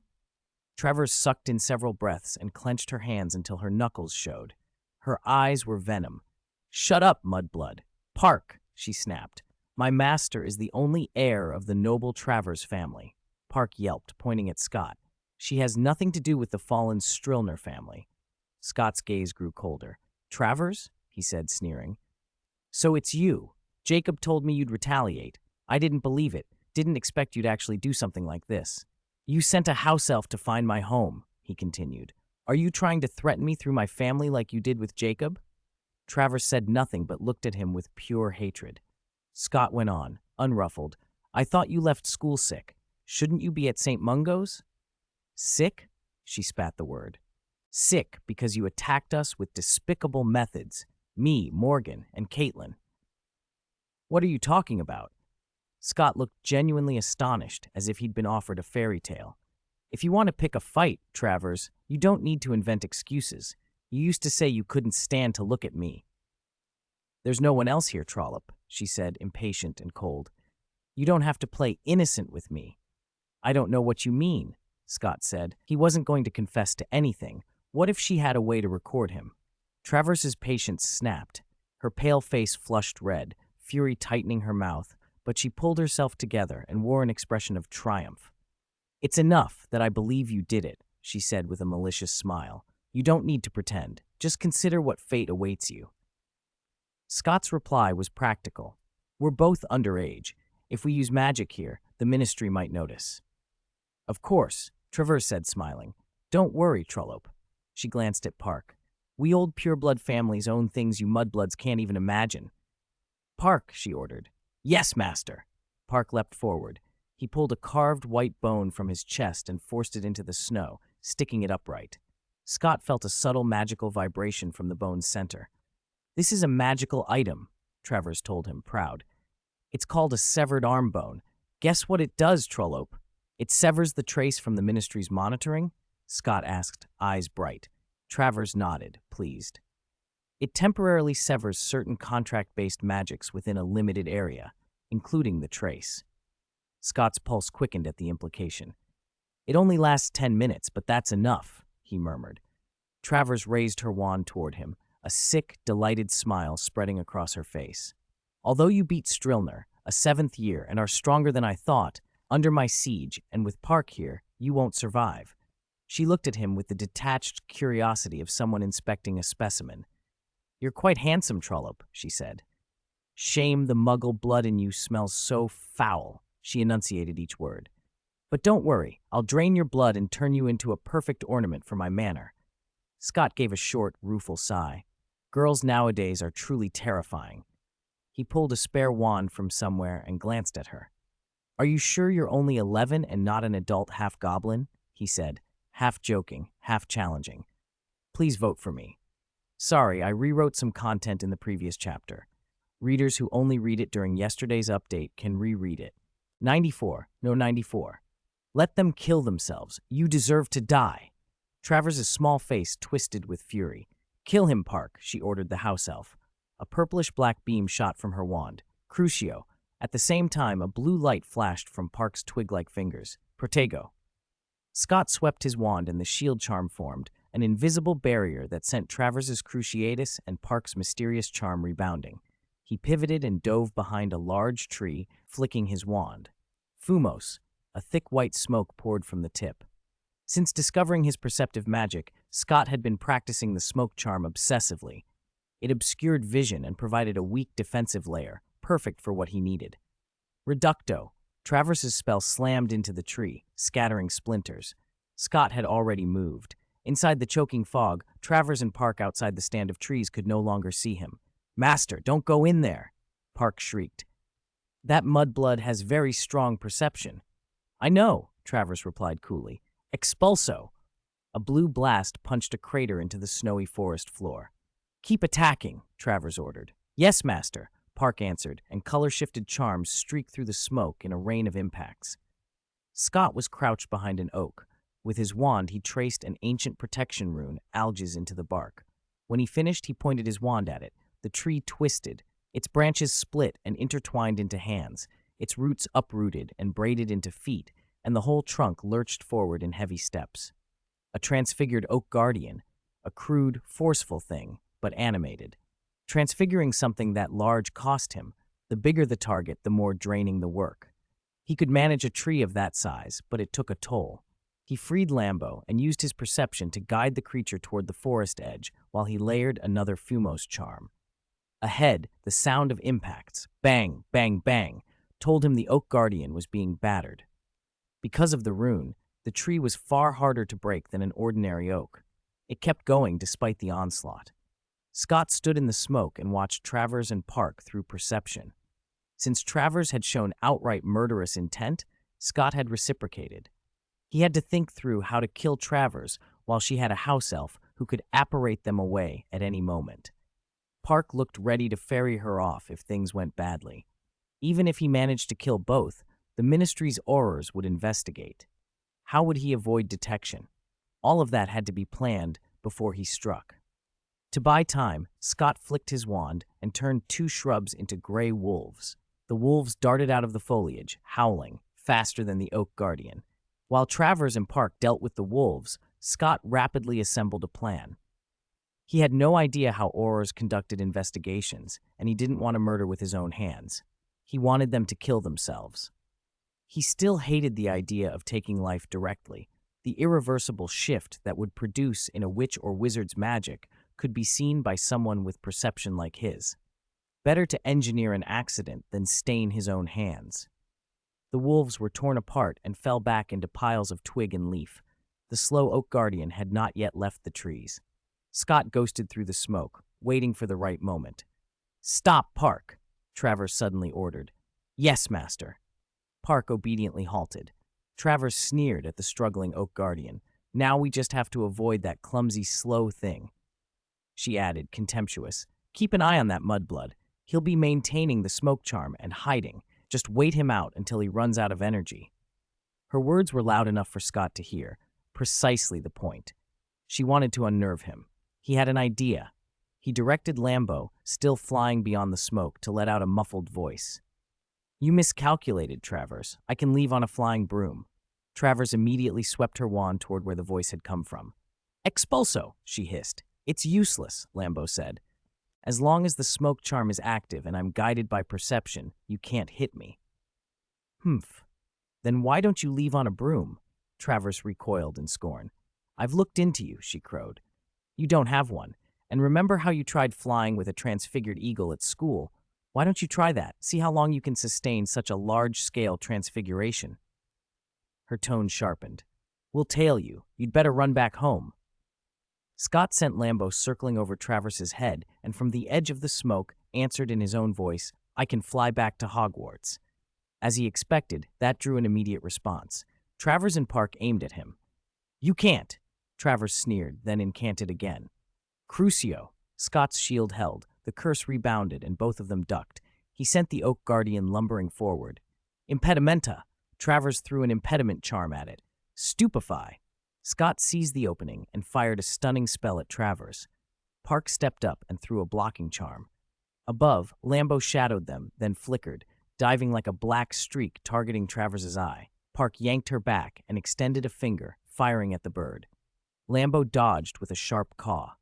At that instant, the Oak Guardian's two arms shot out and palms clasped came smashing down. Expulso! Travers blasted at the arm, but the rune made the damage minimal. Master! Park cried, clutching Travers as the huge wooden hand loomed. Now. Scott's full perception stretched for the almost instant of Park reaching for apparition. He struck her with a confundus charm, a petty jinx kids used for pranks that muddled the mind briefly. Apparition requires three things in balance: a target, determination, and composure. For Park and Travers, in the act of apparating, a well-timed confusion was catastrophic. Park's spell misfired. Parts of them made it out to the other side of the forest. Parts didn't. In the terror of a botched apparition, the classic accident had occurred, splinching. Portions of them remained, and portions arrived at their destination. The sound that followed was sudden and awful. Please vote for recommendations. Sorry, this chapter was revised several times, which delayed the update. Also, thanks to the following readers for their donations: Bookfriend 1609031407400864, Long Jui, Bookfriend 2210451153408, Fire Demon Surtur, Toothless Foodie. Thank you, bosses. After the splitting accident, the parts of Travers and the house elf below the waist were left behind. Under Scott's control, the Oak Guardian's smashing hands had frozen mid-strike. Hysterical screams from the house elf came from the far side of the wood. Scott turned and walked toward where their upper bodies lay. At that moment, Park's screams abruptly stopped. Scott approached and saw Park, the house elf, unable to accept what had happened to his master. He had already fainted, his face frozen in terror. Scott kept his distance, staying several steps back and looking down at the half of Travers lying in the snow. Trollope. Jasmine Travers struggled to lift her head and stared at him. Scott didn't answer. The pain of being split made her face even paler. Sweat ran in rivulets, but she did not cry or scream. Her endurance, an 11-year-old holding herself together like that, earned a flicker of admiration from Scott. She spoke in a sharp, threatening tone. Help me reattach my body. Morgan knows why I came out here. If I die here, you'll be the most likely suspect. Scott remained silent. When he didn't react, Travers shifted tactics. What do you want, Trollope? Galleons, magic knowledge. I can promise you. Still no reply. I'll transfer schools, she gasped. I'll leave England. I'll never set foot in front of you again. Scott's face didn't change. He watched her quietly, unmoved. Frustration broke her. That look, she spat suddenly, voice rising. How dare a mudblood look at me, a noble pureblood like that? She gasped for the cold air, like a fish out of water. You must be proud. You won. You beat me, the Travers heir. If it weren't for my carelessness, house elves are untrustworthy beasts. Her muttering faded into a softer, ragged whisper. Why won't you speak, Trollope? Why won't you boast? Why won't you mock me? Say it. Say that you killed me. Say you won again? A miserable, hoarse laugh escaped her. Blood ran from her mouth, staining her teeth red. Scott was shocked by the sight of an 11-year-old dying with half her body gone. He had never faced anything like this in either life. Still, he forced himself to watch, to remember that this world was not a fairy tale. Being a wizard here meant learning cruelty he had never known before. Her laughter thinned and ceased. You are careful, Trollope, she whispered. Listen, let me tell you. Scott didn't move closer. He sent Lambo to hover at Travers' side as a relay. The house elf's last murmurs were transmitted to his ear. The Travers family has an item that curses anyone who kills a Travers. It lets a vicious curse fall on whoever kills one of us. I was killed by Park's apparition, but if you yourself say you killed me, if you admit it, the curse can befall you. Too bad. You're too careful. Scott's brow twitched. Of course, people overflowed with dying secrets and last-minute confessions. Travers continued, voice growing thin and bitter. Why am I telling you this? It's a pure-blood secret. No one knows the hidden trump cards the other families hold. Remember, purebloods are not easy to defeat. You're not like Dumbledore. You're selfish, without a bottom line. You can let me die without remorse. You're arrogant, and you're a mudblood. One day you'll clash with other pureblood families. She laughed twice, hollow and eerie. If the Travers family has no future, no one else will have it easy either. She bowed her head and went utterly still. Scott waved his hand, and Lambo flew back to his shoulder. He began walking toward the other side of the clearing, and then from behind him, a voice snapped. Avada Kedavra! A blinding green light cut through the air. Scott rolled in the snow and narrowly avoided the killing curse. He pushed himself up, brushed off the cold, and looked once at Travers, dead, her eyes open with wronged accusation. Trying to ambush me? He murmured. Trying to finish it off with a last sliver of life? I was expecting that. His magic perception had never left the girl and the house elf. He had been guarding both the whole time. He waited until Park had finally stopped breathing before he began to act. He needed to rearrange the scene, to remove every trace of the battle. He wanted anyone who later found Travers and Park to assume they had died in an apparition accident, something that happened often enough in the wizarding world.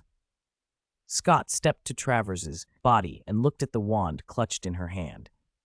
After a moment, he bent down, took her wrist with his gloved hand, and turned it so her wand pointed at Park.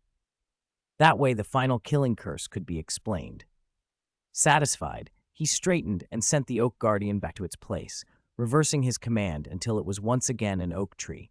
He cast restoration spells to undo the damage and repair leaning stones, and growth charms to help the injured plants flourish again.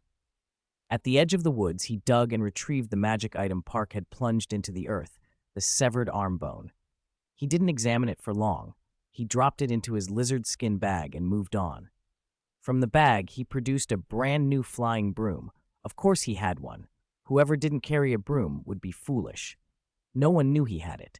He mounted low and swept the snowdrifts with tree branches, erasing his footprints. Then, with magic, he summoned snow from elsewhere and dusted it evenly across the clearing. Satisfied the scene looked natural, he flew a little higher and took an ebony block from his pocket. With his wand, he carved an ancient rune into it, Pertho, the rune for magic, and fed some of his own magic into the carving. The wooden block trembled almost imperceptibly. Holding the rune, Scott flew slow circles over the woods, and the residual traces of his presence and spells were drawn into it and vanished. He angled the broom east and rode fast above the river, then threw the now unstable rune into the water. There was a dull pop, and the splintering wood and the remnants of the rune were carried away by the current. When he had finished, Scott reviewed every step in his head. Satisfied he had left no loose ends, he flew a short distance and landed. He stowed the broom in his leather bag and walked back toward the town center. Please vote and recommend. Chapter 96, From Maidstone to Hastings. As Scott walked, he pulled a vial of polyjuice potion from the leather pouch at his waist and swallowed it. His body stretched and the features of his face reshaped like clay being smoothed. He made a soft, disgusted sound. When the transformation finished, Scott sighed at the potion's nauseating taste and spat. He put the glass bottle back in the pouch, took off his dark blue down jacket, and slipped on a black cashmere coat. Lambo flew overhead, following him as he took out a mirror and checked his new face. Satisfied, he headed to the edge of town and stepped into a phone booth. Feeling for a coin, he dropped it in, dialed a number, and waited for the beep. The call was answered quickly. "Hello, this is Trollop Antiques." "Mike, it's Scott," he said. "Scott, why aren't you home yet? What's wrong with your voice?" the voice asked, surprised. "It's a method," Scott answered softly. "Listen, Mike, I need your help." "Of course I'll help you, son."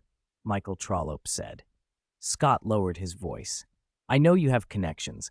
Find someone who can't be traced to call the police and the press in Maidstone and tell them that the bodies of a little girl and an alien have been found in the woods southwest of All Saints Church. What? Michael shouted, then hissed through a string of curses. Scott held the receiver a little further away to keep his own voice steady. Your private stash is behind that painting in the shop that never sells. Maybe I should tell Millie. All right, you are my son. Michael's tone changed immediately. Oh, Scott, keep this between us. No need to tell Millie. Do it, Scott said firmly. It concerns my safety. I'll get it done.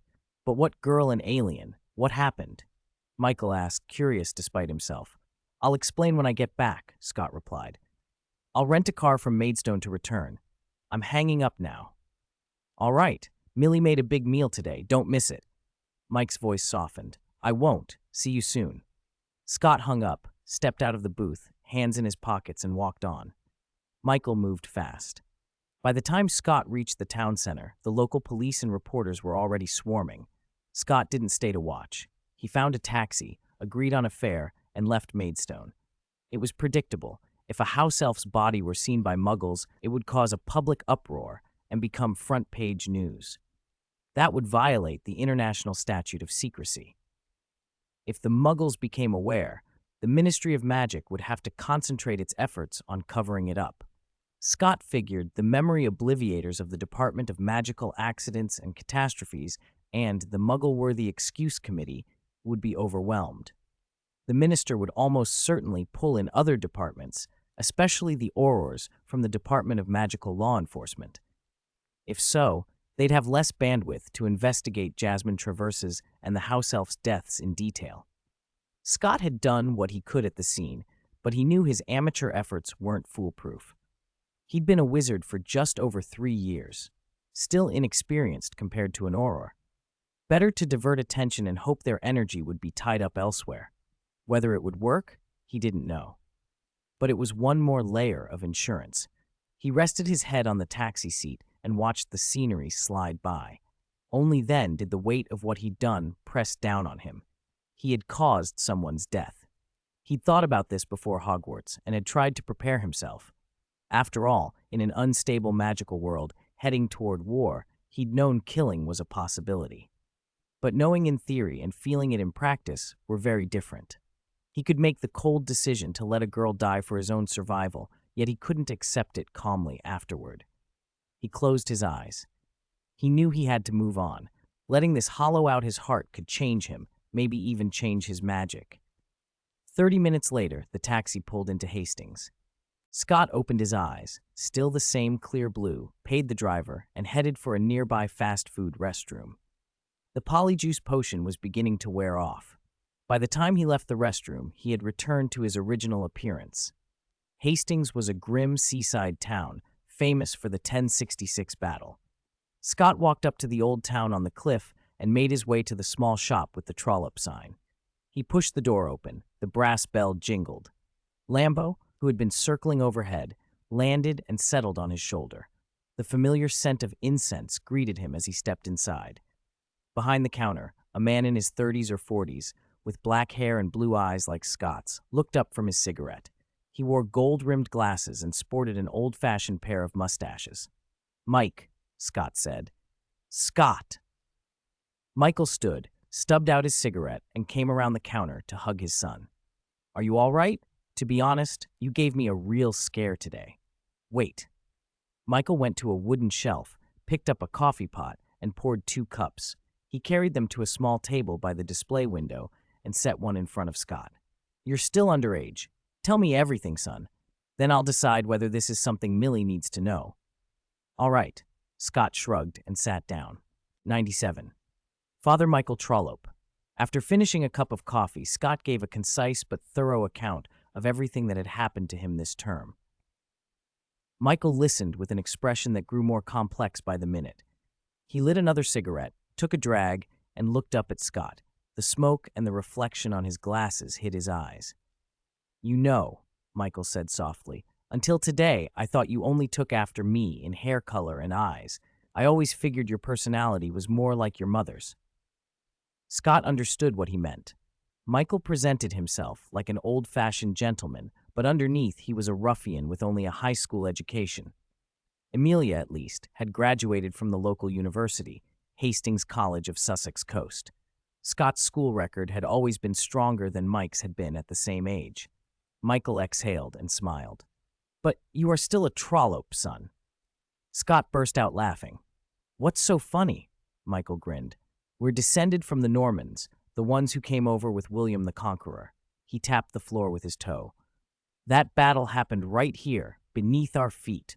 Scott recited flatly. "The Normans were descended from Vikings, descendants of pirates." Seeing Michael choke on a laugh, Scott added with a smile, "Do you trace everything back to its origins? Why not start with something more recent?" Mike turned to stare at the unchanging street outside the shop window, pretending to be serious, but Scott kept going. "My great-great-grandfather was a smuggler. My great-grandfather was a smuggler and an intelligence dealer. My grandfather was a smuggler, an intelligence dealer, and ran an antique shop. As for my father," he shrugged, "he never managed to invent a profession beyond what my grandfather did, apart from being a dropout hoodlum in his youth." "Oh no." Scott feigned a revelation. "Now he's even lost the professions of smuggler and intelligence dealer." "Hey!" Michael snapped, taking off his glasses and frowning at him. Scott went on, unbothered. "My father, Michael Trollope, is just an ordinary antique shop owner." He spread his hands and tilted his head. "What a shame, huh? He's a descendant of Viking pirates. Maybe he should take up his youthful trade to prove it." Michael made a dramatic gasp, set his glasses on the table, and tapped the cigarette ash into the tray. "Looks like when it comes to being sharp-tongued, you really are more like Millie," he said with amusement. Scott pouted. "I'll be sure to pass that flattering assessment on to my dear mother." Michael sobered. "Let's get back to the main topic." He grew serious. "I didn't expect the racism at your academy to be so bad. And now you, boy, you've got a target on your back, as expected of the magical world." Scott shrugged. "To be honest, I expected a stronger reaction from you when I told you what happened today." "What did you think I would do?" Michael asked, adopting an exaggerated tone. "Panic like a woman? Scold you for fighting back? Don't be ridiculous. I'm your father." He put on the air of someone who's seen worse, as if Scott's troubles were nothing. Scott almost believed him, until he noticed Michael's face was paler than usual and that his right thumb and index finger kept rubbing together. He didn't call him out on it. "I don't know," Scott said. "Maybe you accepted it too easily, so I felt weird about it." Michael burst into loud laughter, stood and spread his arms. "Perhaps my boy is still a little shaken and needs another comforting hug?" Scott declined with a look. "All right, looks like you don't." Michael sat back down. "What do you think we should do?" he asked quietly. "Why didn't you just destroy the body?" "No, I can't touch her body. Who knows what clues might remain," Scott replied. "Besides, if she disappeared, the more secretive it is, the more it draws attention." Michael folded his hands. "By your account, that girl made clear why she left. Whether she's dead or missing, you'd be a suspect." "There's a difference," Scott said. "Given what people know now, the most likely explanation to the wizards is that the death was caused by her servant's failed apparition." He was blunt. "That's also the truth. Those facts should be out in the open." He continued the logic. "If I destroyed the body, since I was the last person she met, I'd be the prime suspect for her disappearance, the focus of the Auror's investigation." Talking it through with his father and watching Mike attempt comfort in his own odd way, Scott felt his mood lift. "It's better to let this blow up and give the ministry something to worry about over Christmas," he said. "Then they won't be focused on me." Michael flicked his cigarette into the ashtray, wiped his glasses with a handkerchief, and put them back on. "Perhaps you're a criminal mastermind too, Scott." He looked his son up and down, then leaned in. "Are you sure this was your first time doing anything like this?" "What?" Scott blinked. "I mean, David? David Ward, who disappeared 8 years ago. I remember that boy fought with you before he vanished." Scott squinted. "Did you throw him off a cliff into the sea?" Michael asked with mock seriousness. "I was 6, Mike," Scott said irritably. "Details," Michael replied. "When I was 7, I plotted to throw old Thomas next door into the sea." Scott rolled his eyes. And you're 37 now, and Thomas is still alive. Before Michael could answer, Scott went on, if your memory's working, 8 years ago, David sneaked onto a neighbor's fishing boat that went out to sea, and he came back with that boat 3 days later. I know. I thought you used magic to create a fake David, Michael argued, eyeing Lambo perched on Scott's shoulder. Just like you created this bird. Scott was incredulous. Magic can't create humans. And I didn't know magic back then. Hell, I don't know it now. I'm not Merlin. Michael settled into seriousness. All right, jokes aside. Scott, are you sure you want to stay in the magical world? He searched Scott's face. It doesn't seem friendly, maybe not peaceful. There you'll lack freedom of choice. Your background puts you at odds with certain people, and you can't be sure what you'll end up becoming. Scott met his father's gaze. Yes, Dad, he answered soberly. The magical world isn't a fairy tale, and my future is uncertain, but, he smiled, there is magic there, and I'm a wizard. That's enough. 98. Mother Amelia Trollope. After their conversation, the father and son closed the antique shop and walked back to their home on a different street. Scott. Amelia rushed out to meet them and hugged Scott at the doorway, startling Lambo, who had been perched on his shoulder. The little creature flapped its wings and flew up. Amelia had reddish-brown hair and somehow looked several years younger than Michael. Her warm brown eyes shone as she said excitedly, "It's been so long, dear. I've missed you." "I missed you too, Millie," Scott said with a smile. He stood quietly while his mother rubbed his head and touched his face. Then Amelia, bubbling with excitement, tugged him inside. "Come in, my dear son. Look at the Christmas dinner I prepared especially for you." Scott turned and smiled at Michael, who'd been ignored, then stepped into the warm room. He shrugged off his coat and followed Amelia to the kitchen to inspect the spread. Besides the essential roast turkey, there were roast steaks, Christmas cake, pudding, mulled wine, eggnog. The table groaned under the abundance. Faced with such a feast, Scott praised everything without restraint, and Amelia glowed with pride. Afterward, she let him leave the kitchen with a satisfied nod. In the living room, Michael sat on the sofa by the fireplace, reading the newspaper. "Mike, where's Shay?" Scott asked. "Is she all right?" Michael, not looking up, said, "At this hour, she's probably asleep in your room." "I told you to leave Shay at home, but you two barely ever write to me," Amelia complained. "I don't trust the owl post system," Michael shrugged. "She's afraid Shay will lose a letter or fly off and not find her way back." "Well, I still can't convince her," Scott said, and headed upstairs. "I'll go see her." On the second floor, he pushed open his bedroom door. The tawny owl that had been napping on the windowsill opened one eye at his voice. "Shay, are you all right?" Scott walked over and stroked her head. Shay chirped a few times, rubbed against his palm half-heartedly, and settled back to sleep. All right, rest up," Scott murmured, withdrawing his hand. "You'll be busy tonight." He closed the door, untied the deforming lizard skin pouch from his waist, and drew out the bone. Lying on the bed, he held the strange artifact up to the lamplight and inspected it. Travers had told him its name, the severed arm bone, but Scott couldn't tell what creature it had come from. If it were human, it would be unusually small. As a complete humerus, it wasn't longer than Scott's palm. The bone was a translucent white rather than weathered, and its surface was covered in dense runes he didn't recognize. He decided to try it. Scott sat up, gripped the bone, and fed a little magic into it. It refused to take his power. Maybe it was bound equipment, he thought, frowning. This artifact was exactly what he'd hoped for. If it could sever whatever contracts or wards limited him, he might be able to use magic freely during the holidays. But for now, it gave no sign of responding. He pushed more magic through his hand, but the bone remained inert, like some Muggle craft utterly incompatible with his magic. Scott lay back and closed his eyes, trying a transfiguration sensing method he'd practiced, attempting to feel the object more slowly and carefully. He worked at it until dinner, but his progress was minimal. Resigned for the moment, he set the matter aside and went down to enjoy the evening with his family. After a dinner full of laughter, the three of them sat on the sofa by the fire, chatting. Amelia watched Scott with concern. "Michael told me before dinner that you'd had some trouble at school," she said. "It's nothing, Millie," Scott smiled. "You know how it is. Different social circles don't mesh well in England, and witches and wizards are no exception. No, Amelia replied, looking disapproving. I've read the books you bought, Modern History of Magic, Important Magical Events of the 20th Century, Hogwarts, A History. Caught, Scott sighed. I know the wizarding world in England was at war more than a decade ago, Amelia continued, and for a moment she took on the air of a professor rather than a housewife.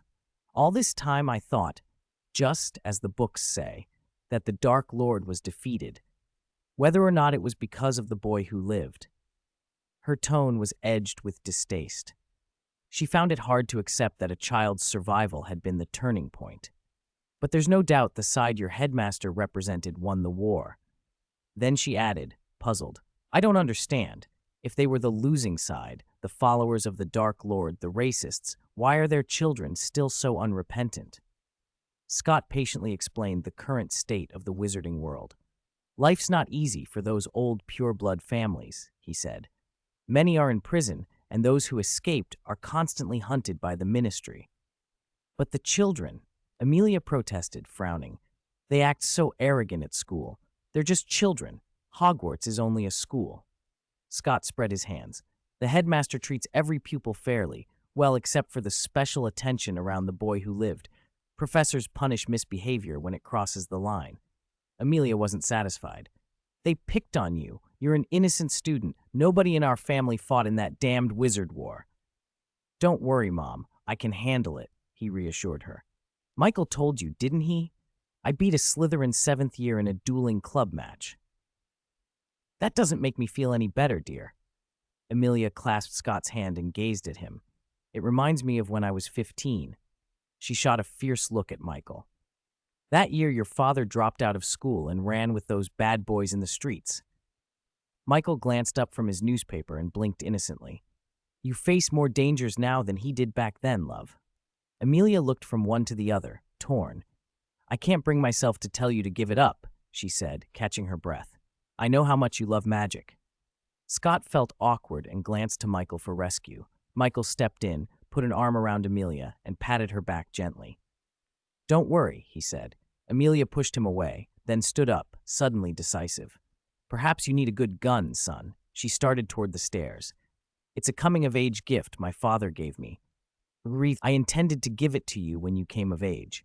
With that, she ran up the stairs. Thump, thump, thump. Scott watched her go, stunned. Mike? He began hesitantly. Michael looked over. What? Scott swallowed and asked. Tell me, what did my maternal grandfather, my maternal great-grandfather, and my maternal great-great-grandfather do? 99. 099. The secret hidden in the mother's family. Michael glanced up the stairs and smiled. Mealy's family? You'd better ask her yourself. He dodged Scott's question, sank back into the sofa, and went on reading his paper. Scott sighed helplessly.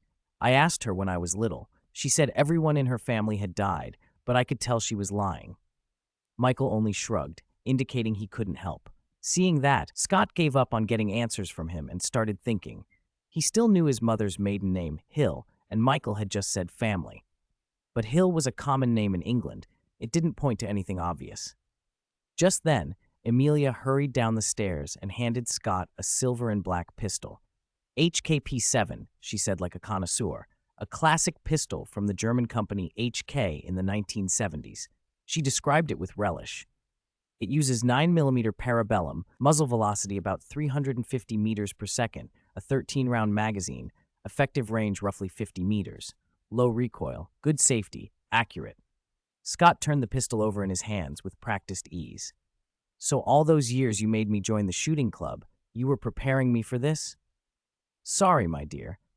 Amelia gave an apologetic smile. Even though your father's now focused on the antique shop, your background could still bring trouble. Scott looked at her.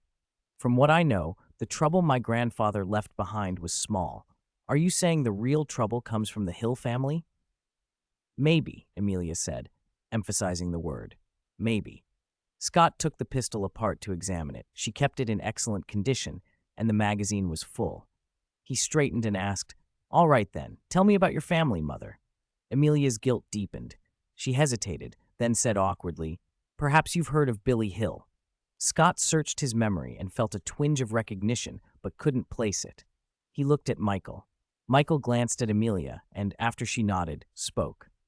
Billy Hill. He was the biggest gang boss in London's underworld in the 1950s and 60s, fought Jack Spot for territory and won. He glanced at Amelia again. He came from a family of thieves. Over 20 relatives were involved in gang activities. Oh, now I remember, Scott said in disbelief. I've read about him. That was my grandfather, Amelia admitted, looking embarrassed. He retired wisely and lived quietly in Spain. I only came back to Britain after he died, when I was 10. So he retired long ago, Scott said. Where would the trouble come from after all these years? Amelia looked sheepish. He took something with him when he left London. Scott raised an eyebrow. What did he take? A map, she said. A treasure map? Scott asked, curious. No, Amelia answered. The Marauder's map. The Marauder's map, Scott repeated. The map that shows Antarctica as it was in 1513. He remembered the story. In the 1920s, Turkish archaeologists cleaning Byzantine artifacts had found a parchment dated 1513 that depicted the Antarctic coast in pale ink, showing Queen Maud Land free of ice and dotted with inland rivers. It contradicted all known history. Antarctica wasn't officially discovered until 1820, and Queen Maud Land has been glaciated for at least 10,000 years. Scott had read that some speculated the map was the work of a wizard. Amelia nodded. My grandfather somehow came into possession of that original parchment. But there are copies everywhere, Scott said. Amelia lowered her voice. Very few people know that the patterns on that map once moved. Scott's eyebrows shot up. That would be the work of an old wizard, then. At once his curiosity exploded. You should have told me earlier, Millie, he said excitedly. That map could contain secrets. That's exactly why I didn't, Amelia interrupted, reaching out to pinch his cheek. I was afraid you'd go off adventuring behind our backs. Scott held up his hands in mock surrender. No, I won't go running off. So where's the map? My grandfather studied it until he died, Amelia said. He wanted to go to Antarctica. He was obsessed with it. Did he ever go? Unfortunately, his health wouldn't allow it. He didn't find anything before he died. Did he take it to the grave? Scott asked. No, he gave it to me, his favorite little granddaughter, she said with a small smile. But I won't give it to you, not until you're of age. Fine, Scott calmed. I won't consider traveling abroad before I'm old enough. In any case, Amelia said more seriously, Grandfather thought there might still be people who know about that map and covet it. Scott nodded, but it's been so many years and nothing's happened. Amelia tried to smile. Maybe he exaggerated, or maybe those people gave up long ago. Still, be careful, Scott warned. Of course, she answered. I've only told you and your father. The conversation about Amelia's maiden family faded. Scott felt he'd had more than enough excitement for one day. He decided to get on with something simple, sending the Christmas gifts he'd prepared for his friends. He went to the kitchen, sliced some beef, and carried it up to his room on the second floor. Shay was already awake, sitting on the windowsill with bright golden eyes, staring intently at Lambo perched in the tree outside. Scott set the plate of meat on the sill. Shay chirped twice in thanks and bowed his head to eat. From the shape-shifting lizard skin pouch on his table, Scott took out the presents he'd made, a stack of small palm-sized frames. Using a splatter painting technique, he had painted tiny portraits of each friend, exactly the right size for the frames. Roger, Fred, and George were frozen mid-Quidditch match. Milton held a cello. To spare Eddie's pride, Scott painted him reading a book. For Luna, he painted the back of a little girl in a nightgown sitting on a windowsill.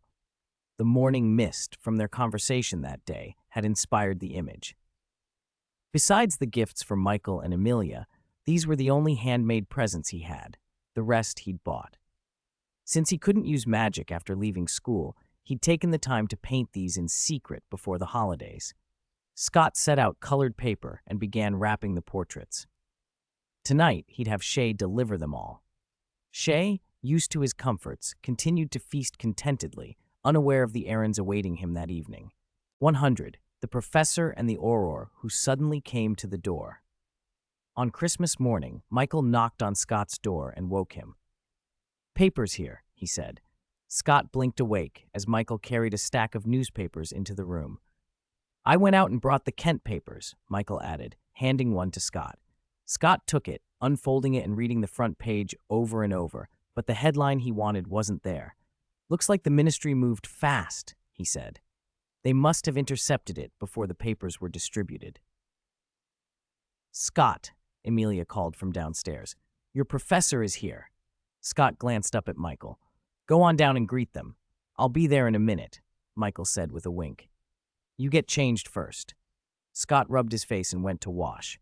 In the bathroom, he stared at himself in the mirror and forced his breath to even out, telling himself to stay calm. By the time he came downstairs, his expression had steadied. From the staircase, he could see Michael and Amelia talking with Professor Flitwick and two unfamiliar men in dark robes. Relief flooded him when he recognized Flitwick. He'd much rather deal with the little charms professor than with Dumbledore. Scott hurried down the last few steps. "Professor Flitwick, why are you here?" Flitwick smiled and waved. "Merry Christmas, Scott. Sorry to disturb you so early." "You're very kind, Professor." Amelia answered for them. "Scott told us how much you've helped him and that you're the professor he respects most." "Oh, don't make me vain," Flitwick said happily. Scott turned to the two men seated near the fire. "Has something happened? And who are these gentlemen?" Flitwick stood. "These two are aurors from the ministry, Mr. Shacklebolt and Mr. Williamson." "Aurors." Scott managed a polite "hello" and had to fight the urge to stare. Both men looked exhausted.